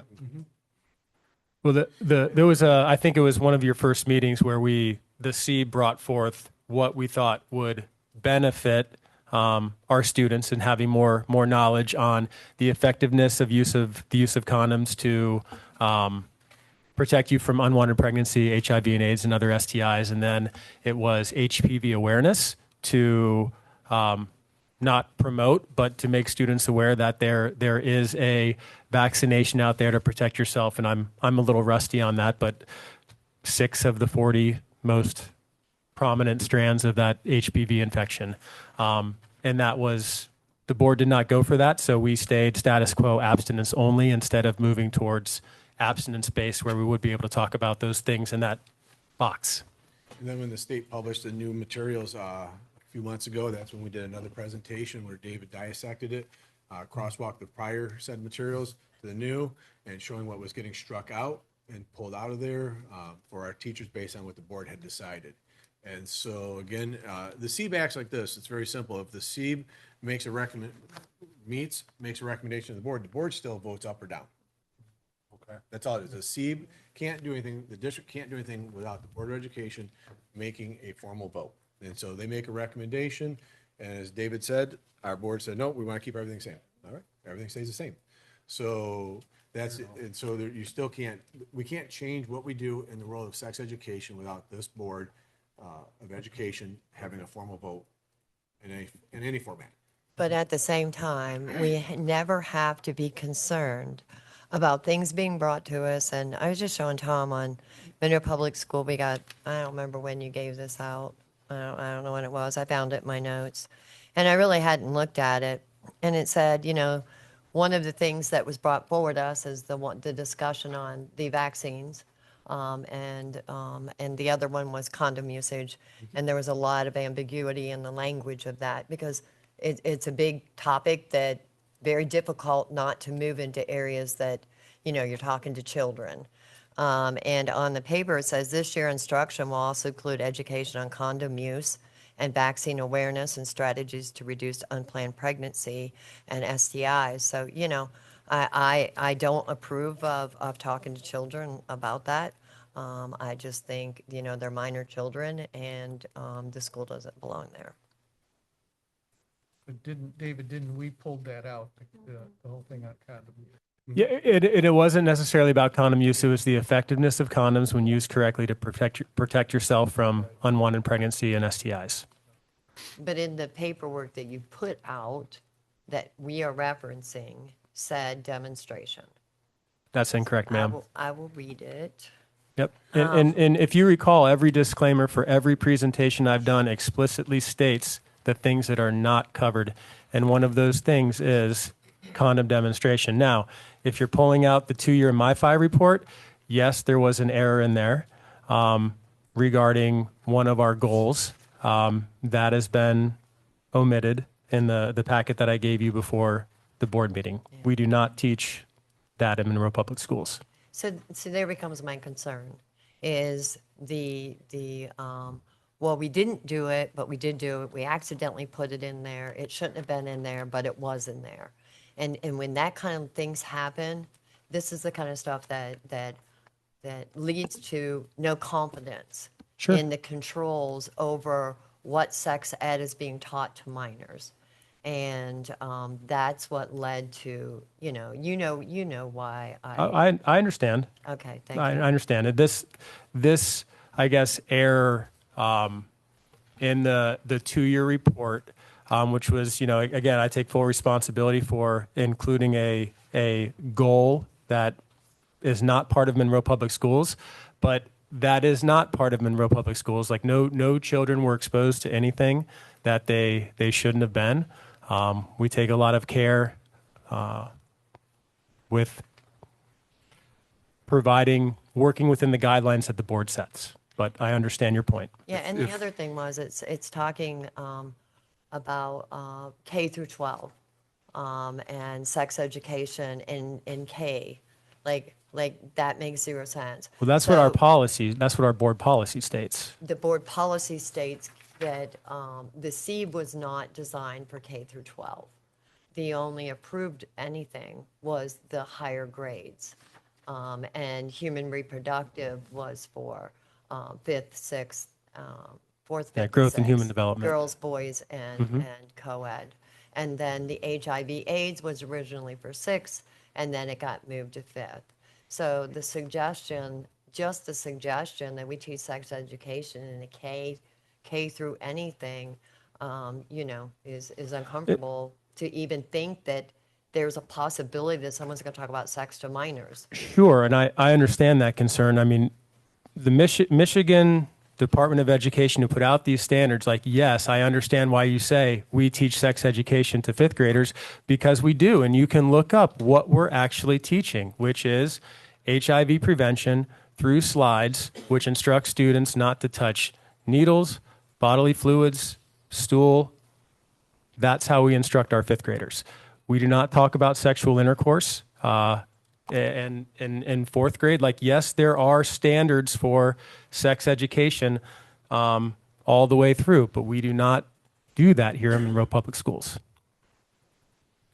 I guess I would, back to the report. Sure. If you would have just missed it, I might have said, okay, David just missed it. But several individuals reviewed the document, and no one It was myself and Stephanie Clark. So that's not several. Well, Two? I mean, I We take, could I debate take, two I or take, several, but sure, I take several sounds responsibility more- for it. several- I appreciate Sure. taking responsibility. I'm just, when I looked at several, I'm thinking that meant 4 or 5 people looked at it and they No. all missed it. Nope. So only one other person looked at this and missed the Yes. usage. But it's not, again, I understand that it's there saying that that is one of our goals. That is not something that we do. Never has been. I guess I as far as controls go, you're asking for a bit of a problem. You can tell me that that's what you do, and you can assure me that every teacher does that, but I'm not in every classroom, nor is anybody in every classroom to know exactly what's being said. And I know what we say. Okay, I'm not saying that anybody may or may not be, but where they may take that conversation may straddle the line of where they should be. Right. And I don't think anybody can tell me universally that could not happen, because it could. Happen anywhere. Right. It did happen. Okay. So I think that's what we're kind of talking about when you say we're teaching abstinence, but is there some gray area that's involved there that could be troublesome? And that might not be troublesome to some people on the board, and it may be troublesome to other people on the board. So in our policy, policy 2418, sex education, it says down in the bottom, each person who provides instruction to K-12 students. That's just saying in this district, any teacher who teaches K-12. It's not teaching sex ed K-12. It's making a proclamation of any teacher who teaches K-12 in this district, in accordance with this policy, shall receive training based on district-approved standards and in accordance with the training requirements of the Michigan Department of Education and the Michigan Department of Health and Human Services. So, as a board, we are asking the appropriate questions about how is this policy being upheld? How is this policy being implemented accordingly, right? Because right now, we have a policy that states we have approved this effectuation of sex ed in Monroe Public Schools. It's abstinence only. Our policy states K-12 teachers, no matter what subject area, you are told it's abstinence only. These are the teachers that can teach it. You are not wavering from this content. Too bad, so sad. No matter what students ask, this is the content that's provided. These are your guardrails. Stay in your lane. However, the SEEB is what allows us to maintain the current situation.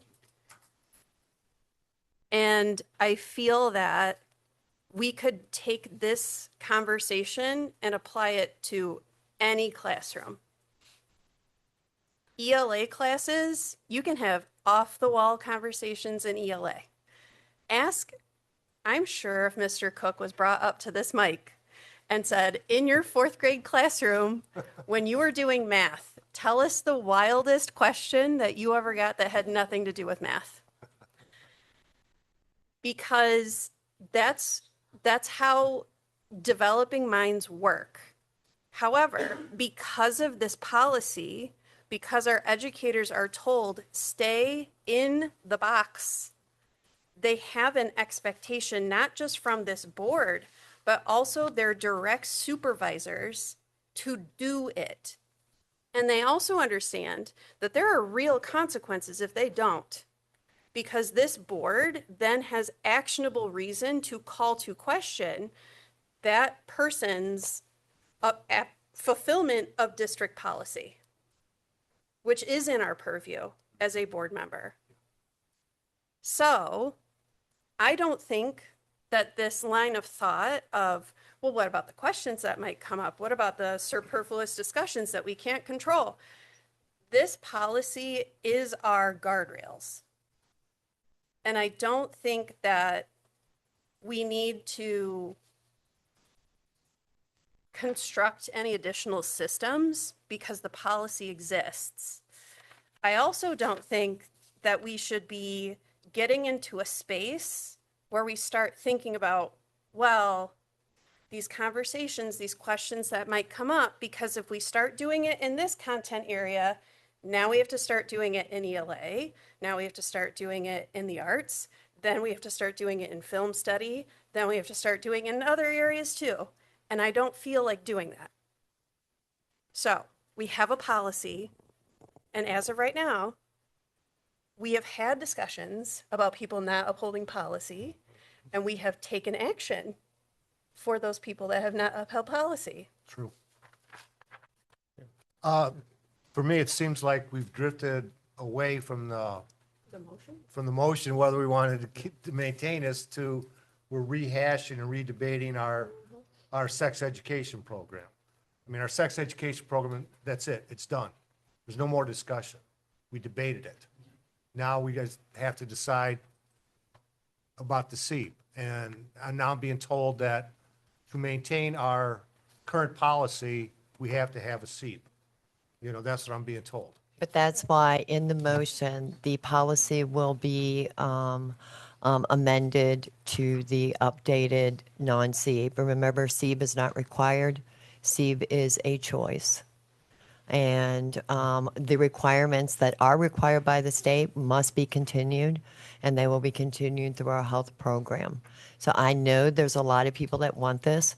I know that they have their reasons as much as I have my reasons not for wanting it. And that's what we're hearing right now. And we're hearing the push to say, these are the reasons for it, and these are the reason against. And to your point, Gary, yes, we've litigated this. You know, this is now, where do you stand? And I think that's where we're at. I'm trying to just, I thought initially that maybe the SEEB was a little bit redundant, and I didn't see a need for it. You know, why have a committee to decide policy when the policy's already been decided? Because they don't decide And policy. so I find out that it's part of what we need, is what I'm being told. I accept that. I don't know any better. We I know don't policy need is it. not going to change, you know? I think until we have a nurse on this board, a clergyman on this board, nurse. a parents things of we a have to. 4th, 5th, 6th, 7th, 8th, 9th, that. 10th, 11th, 12th grader on this board, that the SEEB helps us to decide what we should approve. So if then again, I'm going to go back to what Andy said. So if David comes up with the SEEB committee and they've got all these changes, comes to the board, says, okay, guys, I want to do all this. They can't do anything unless they get our approval. Is that correct? So nothing changes if we say, okay, keep your SEEB. I don't know what you guys are going to do at your meetings, but, you know, I mean, okay, you know. So we had a meeting in May where we had to have a couple new members because obviously as members, students graduate, that changes the makeup.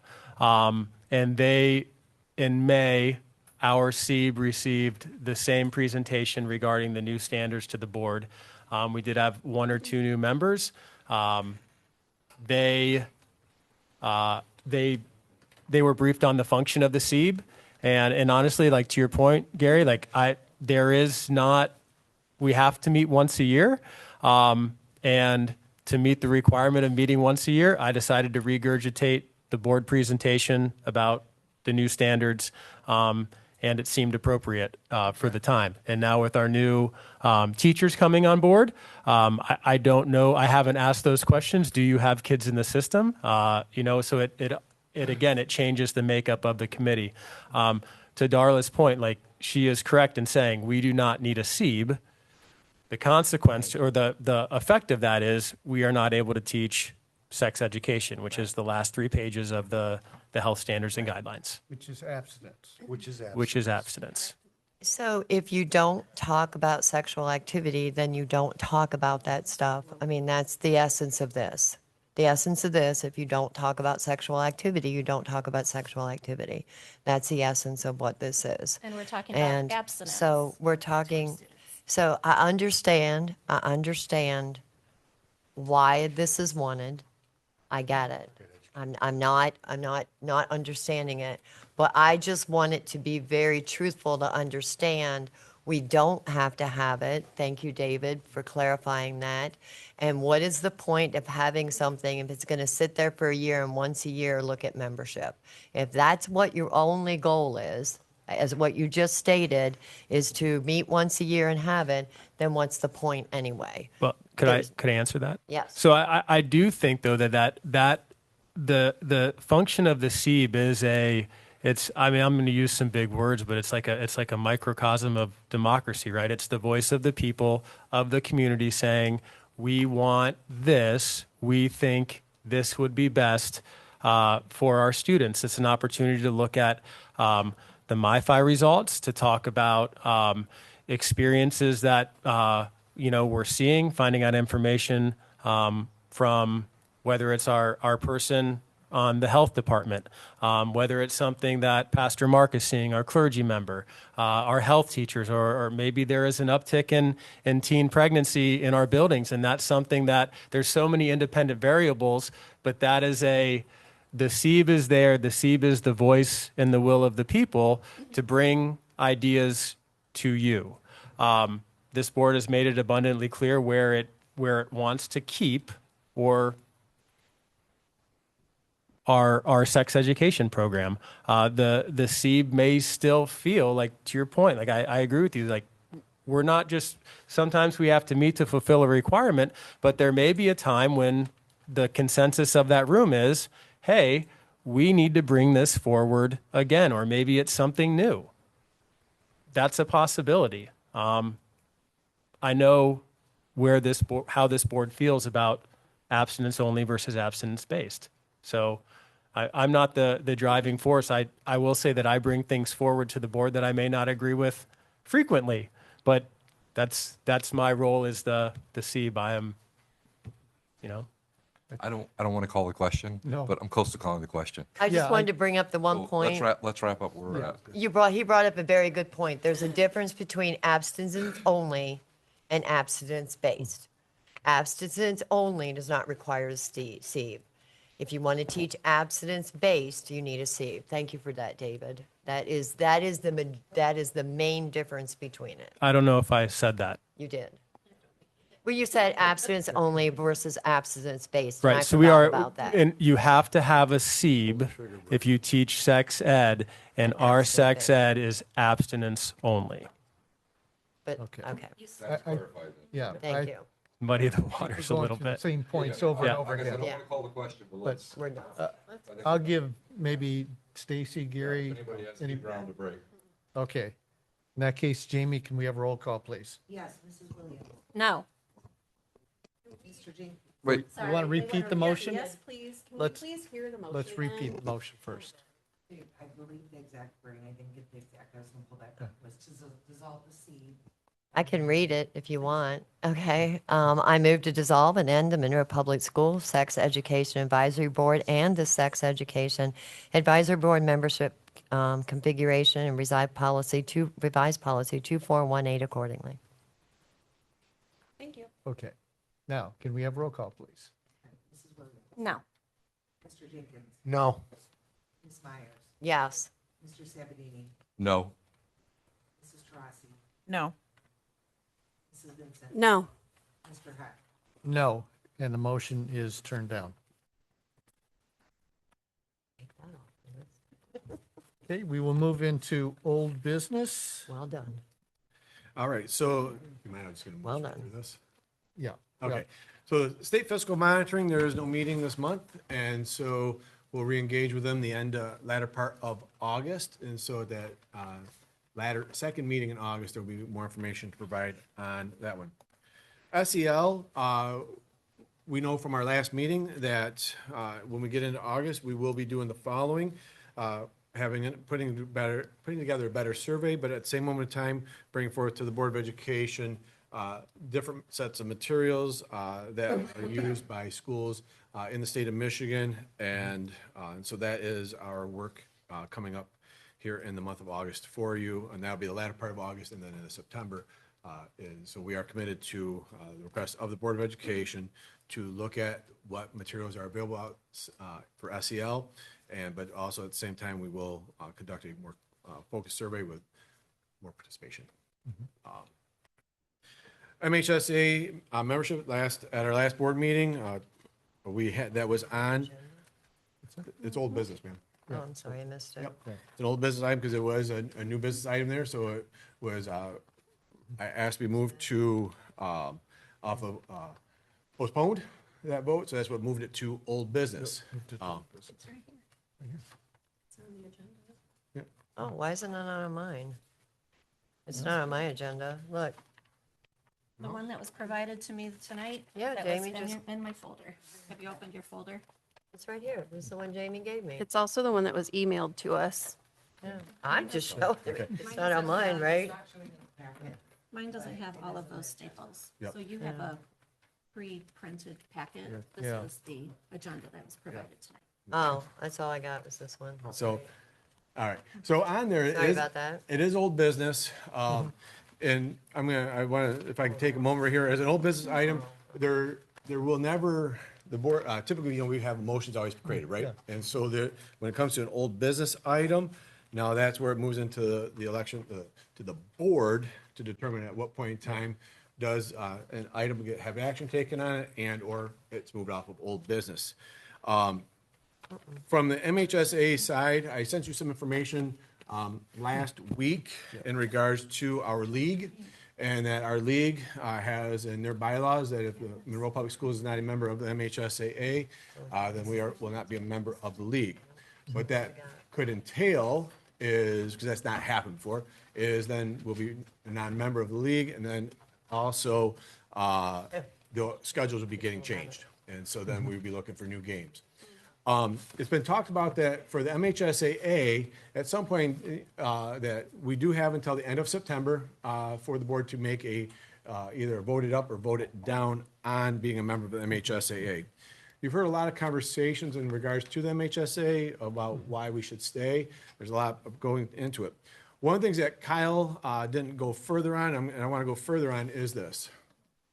The MHSA has secondary insurance for the athletes across the state of Michigan.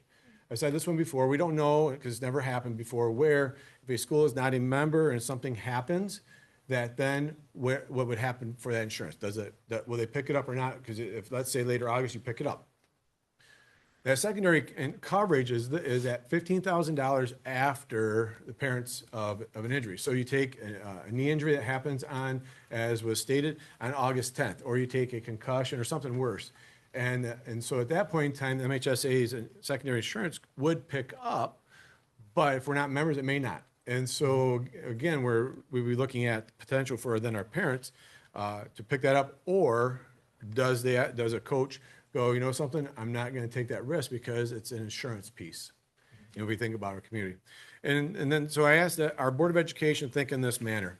If at some point in time you're already thinking, you know something, we still need to stay members of the MHSAA, what's the difference between a vote tonight versus a vote on August 11th, August 28th, or in September?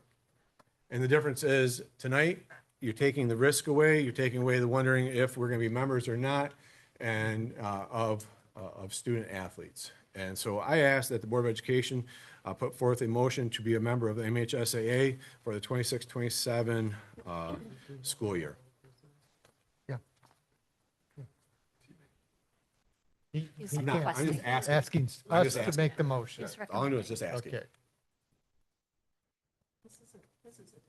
This is a discussion, right? It's old business. Laura, if you want to make a motion? I would just like to start off by saying, and please correct me if my numbers are incorrect. So tonight, we had 7 different coaches come up and speak to us today.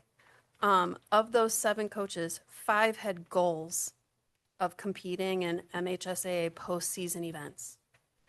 And I think there were some really poignant discussions that they shared about how that impacts our athletes. I also think that we heard very compelling firsthand experiences from 2 of our student athletes today. And then one thing that I've been thinking about since our previous board meeting, where we were discussing this originally, is that we've made as a board a big investment in athletics. Yes, facilities and things, but also to remove pay to play Some of this was in hopes of drawing athletes in to keep students in Monroe Public Schools. And I'm curious if we're going to negate some of that investment because these student athletes are going to hear, well, we can't do district, we can't do regional, we can't do state, but I can go do that in Bedford. I can go do that in Ida. I can go do that in Jefferson, in our neighboring already competing school districts. Or I can go do that in SMCC. And I'm curious if that investment that we made financially would then not be as impactful, or like a term that we often hear on our board is we wouldn't be getting the return on investment that we would be hoping for. So I would like to make the motion of renewing our membership in MHSAA for the 26-27 academic year. Do I have support?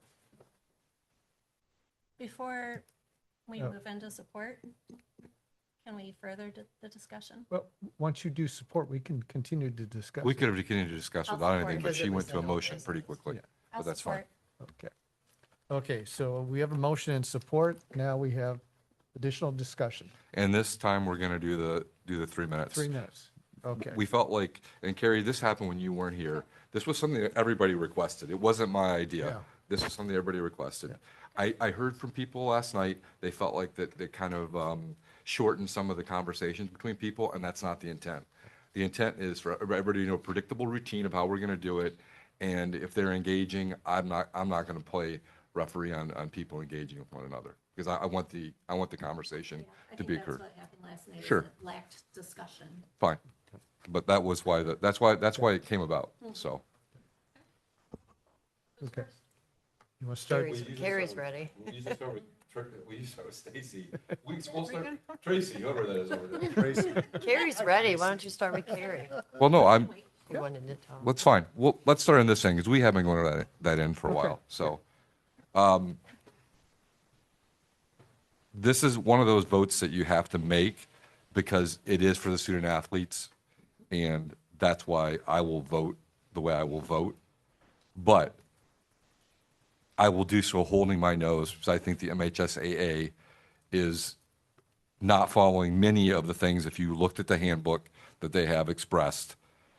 And I would hope there is a day in which either they take into consideration some different things, because they're basically telling you failure to implement required effects of policies and procedures promulgated by the organization to govern eligibility, competition, and attorneys shall require that members of the administration, Board of Education appear before the representative council or executive committee.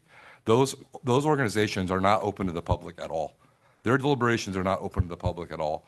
I think the spirit of the public school system being driven through an organization that doesn't believe in transparency, that doesn't do any of those things, is, to me, a mistake. But like I said, we're not here tonight to debate the MHSAA. We're here to take care of the student athletes, to take care of the programs, and we want that to happen. But like I said, I'll do that by holding my nose the whole time, because I think there is rot in that organization. Yeah, I'm sorry. I didn't take my Straw 3 vote, minutes. though. So this decision affects our student athletes. In addition, the concussion and catastrophic insurance that MHSAA offers is important for our students. And to go without that, especially when we've got two-a-days going on, we need to figure that out real fast. It takes away opportunities if we do not go with MHSAA. It takes opportunities for postseason competition, not just for our team sports, but also our individual sports, such as maybe the whole team doesn't make it to states, but an individual could make it to states in swimming, in golf, in cross country, in tennis, in wrestling. There's probably a couple others that I forgot. So we need to make sure that we're making the right decisions for our kids.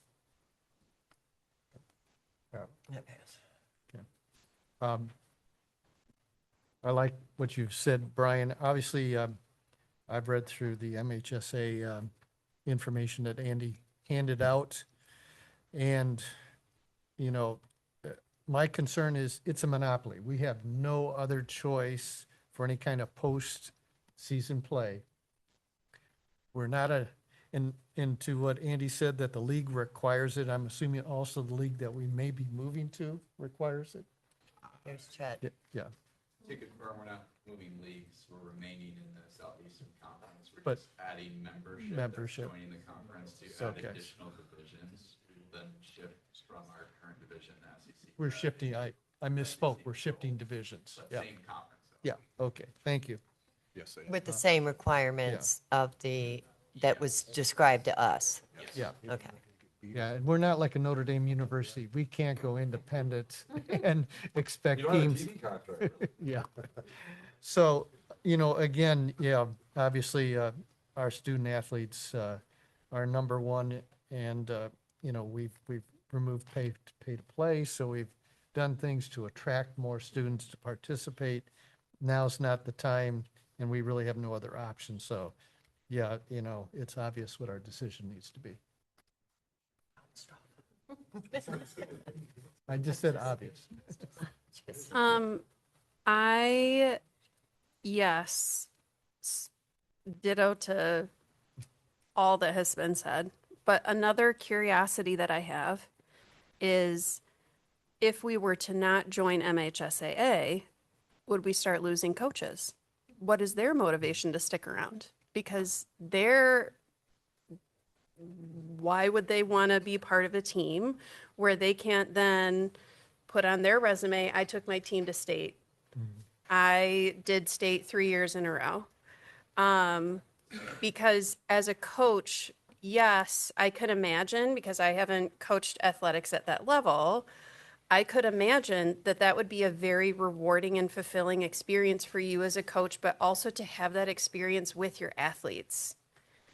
So I'm curious if we cut off postseason by not being a part of MHSAA, if we start to see even more rapid turnover of our coaches. Okay. I'm gonna take a couple tacks on this. I guess this is for the community and everybody out there in TV land, just like with you guys, when on your jobs, when you have meetings and you sit at a conference table and you talk and you debate, okay? That's what goes on with us at work sessions, okay? People watch our work sessions, nothing can get decided, okay? Nothing. We are talking among ourselves, listening to other people's opinions, trying to come up with answers.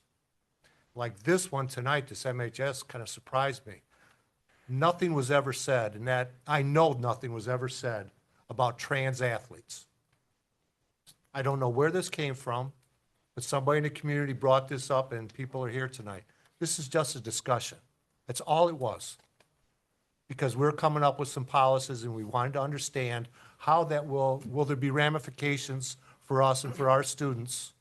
That's all it was. It was a discussion. So when you guys watch our work sessions, please understand, we are just discussing things, trying to come up with answers, just like you guys on your own jobs, okay? This is official tonight. This is a board meeting. This is the real deal, okay? I just wanted to understand that was not about trans athletes, okay? I think that discussion has gone on far enough, especially in Monroe Public Schools. As far as the MHSAA, I read the handbook too. I don't have any respect for these people after reading it. They are, somebody said, monopoly. I believe that. There's no transparency. They can pretty much do whatever they want, and there's no legislative body can stop them. But they have the monopoly. Like Brian, I'm going to hold my nose. I don't want to hurt our kids, but I think it's part of this discussion that I don't know if you guys, how much you listened. There's going to be probably be a lot of changes politically in the next 6 months. Okay? And I guarantee you there's going to be a lot of school boards going on right now talking about the exact same thing you guys watching that work session about boys and girls sports. Hundreds of school boards are talking about it right now. Nobody has an answer. Okay? We don't have an answer yet. We're trying to figure it out ourselves. So please understand, watching our work sessions, what they are. They are a work session, okay? So don't jump to conclusions because we don't have the answers yet. That's all I got. Thanks. Okay, I agree with a lot that was said. I hate that MHSAA is a monopoly. I've encouraged people to start their own organization, similar to MHSAA, so that maybe we can get a group that follows guidelines that they set. I think it is important to protect all of our athletes, especially our girls in girls' spaces, and that has not been done. That's it. Thank you. I'm done. Yeah. You done, Carrie? I just want to add that besides the postseason, I'm afraid we could also jeopardize possibly our league participation, because I think that some of our league participants may decide that maybe we're not worthy of continuing in the league if we aren't part of the MHSAA and we're not competing at that level. So, to Gary's point, yes, there's a lot of conversations because a lot of stuff happened. I mean, we all know stuff happened. And like he said, how do we deal with that? Some of us have very strong opinions and values and points on that. And there's opinions all over the place. And someone's opinion isn't wrong. It's someone's opinion. Someone's point of view isn't wrong. It's someone's point of view. But when someone else's point of view affects other people, then we start walking into an area, like Gary said, where we got to try to figure things out. I'm like, Stacy, you know, I played girls sports. I played sports all the way through school. I was the most athletic in my class, if you can believe that now. Back then I was. I've had kids in sports in Monroe schools. I have grandkids in sports. So sports is our life. It's what I did all summer. I sat at travel ball games. So we understand that the organization as it exists, it knows it has our hands tied, because it knows we don't want to take away anything from any of the students and any of the athletes within our district. And I think that other schools find themselves in the same situation. The problem becomes when there's a girl on that swim team that takes the title from, a boy takes the title from a girl on a swim team. Or, you know, we find ourselves in some of these other situations where the playing field is, as MHSAA says, they want to level the playing field, you know, that unlevels it in my perspective. That's just my opinion. But I agree with what my colleagues are saying. You know, we don't want to take anything away from our athletes. We don't want them lose out on anything. And to Stacy's point, this is what it is right now, and this is where it's at. So, yeah, okay.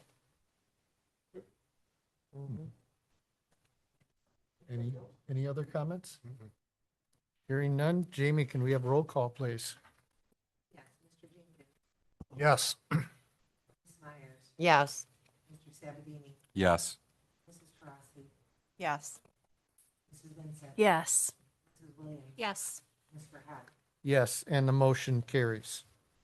I'll turn it over to Superintendent Shaw for his second set of comments. We have one other item that's old business, the retention. Oh, that's Okay, right. And That's so right. that We will added that. stay Sorry. on there. We're still going through, there was a lot of discussion last night, so we have a lot of information to pull together based off Yeah. of that discussion. And so that will sit there as we That continue one to discuss wasn't it. on mine either. No, it wouldn't have been on anyways, because It was moved. added last night. It was added last night. Yep. Okay. And so then we'll go right into my comments, so we wrap this up. Registration, so kindergarten registration is still online, so if you know parents out there with kindergartners, please get them to register. Also, annual info packet, so every year we update the information, so the email will go out. So again, when you're sitting at the table or you see talking to parents, you're seeing people out there, the best thing they can do is please re-register. It helps us a ton. And then Sunday is the fair parade, and then the fair is rolling. And I know many of you are active at the fair. It's an exciting time. When you can, swing by. As you know, Wendy takes, this is, I'm going to best describe it, this is Wendy's show. Okay, she is excited for Thursday morning to go out there and get set up and to do all she can to showcase Monroe Public Schools and get us another championship as far as the expo goes. And so swing by and say hi to the people that are in the expo and the Little Red Schoolhouse. And to anyone that's taking part in volunteering at the fair, thank you so very much.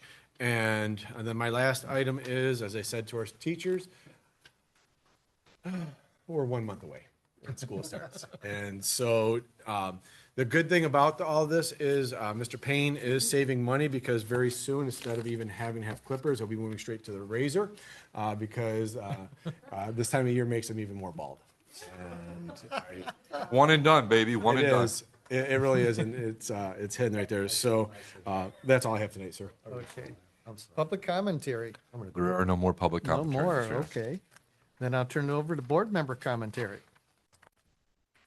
Want to start with Stacy? I'm good for tonight. You're running out of steam. Just had a rough week. Yeah, my turn? Yeah.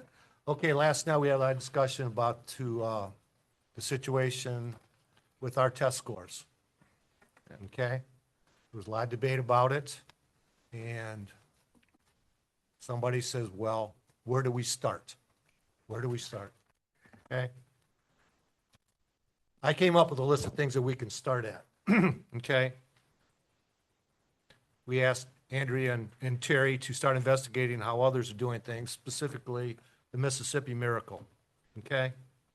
Number 2, we got to start having accountability in the Monroe Public Schools. We have to do it. And there was discussion, mandatory homework, and start striving for excellence instead of accepting mediocrity.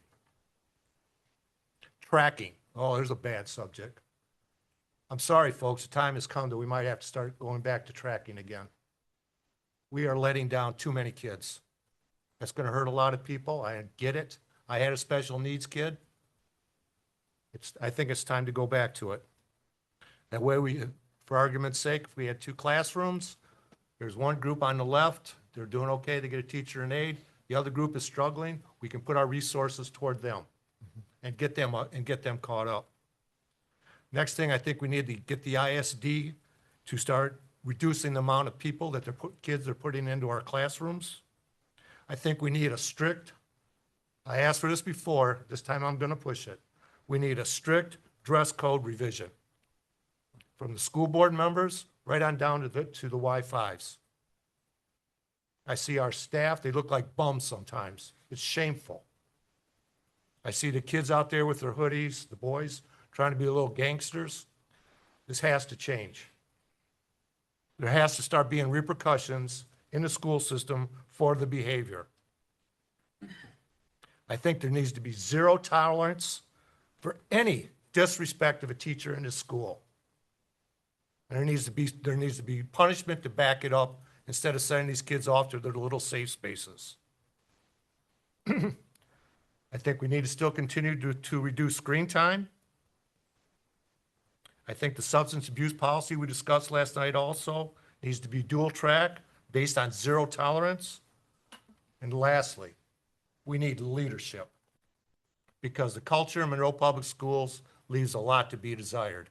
And everybody, including me, can raise their hand and say, yeah, I'm part of the problem. That's it, I'm done. Get off my soapbox.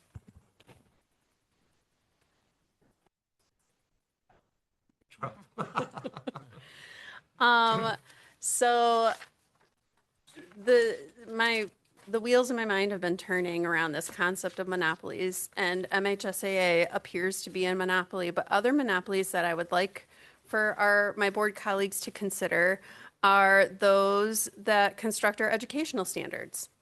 There's also very limited visibility about the people and organizations that construct those, and those impact our students every single day in all of our classrooms, academic and non-academic, as well as the Office of Education Assessment and Accountability. Yes, you can see some people that work for that office, but you never really get to understand what they do and how they construct our state standardized assessments. And that impacts our funding, that impacts the perception of how well our school district is doing, that impacts many, many things. It also impacts students' self-efficacy and their motivation in school. So I just wanted to kind of fling that out there because the concept of a monopoly and how that impacts our students and impacts our programs and wanting transparency in education, I'm 100% for that. But I also think that there's other opportunities for us as board members to press in other areas as well. So yes, MHSAA transparency, but also within who's writing these state standards and also who's writing our state standardized assessments. Just wanted to, little food for thought. Go ahead, I'll finish up. Myself on here.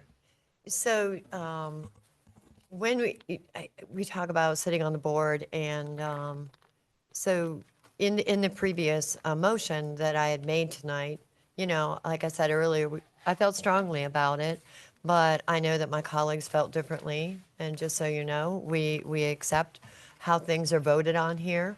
We accept those things that we feel like a victory over, and people smile when they get that. And then with those that we don't, I hope that the athletic community is smiling, that was a victory tonight, because, there was a lot of pressure to go the other direction as well. So I smile the victories and I move on in those that maybe didn't go such a way. So thank you to my colleagues for us continuing to work together peacefully.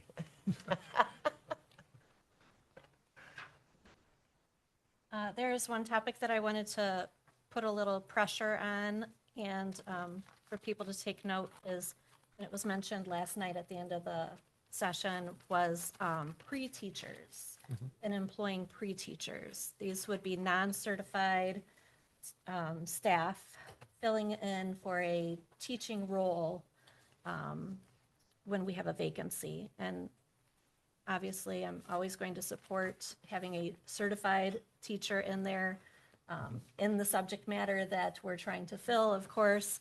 But my biggest concern is that we have pre-teachers in a role of a special ed teacher, which would be something beyond just a normal bachelor's degree, teaching certificate, state test. This normally is much more, sometimes 2 full semesters of student teaching versus the 1 semester. So I'm just going to lay that out there. Yep. If I can just comment quick, I've challenged Andy to challenge our new HR director to fill those slots with certified teachers.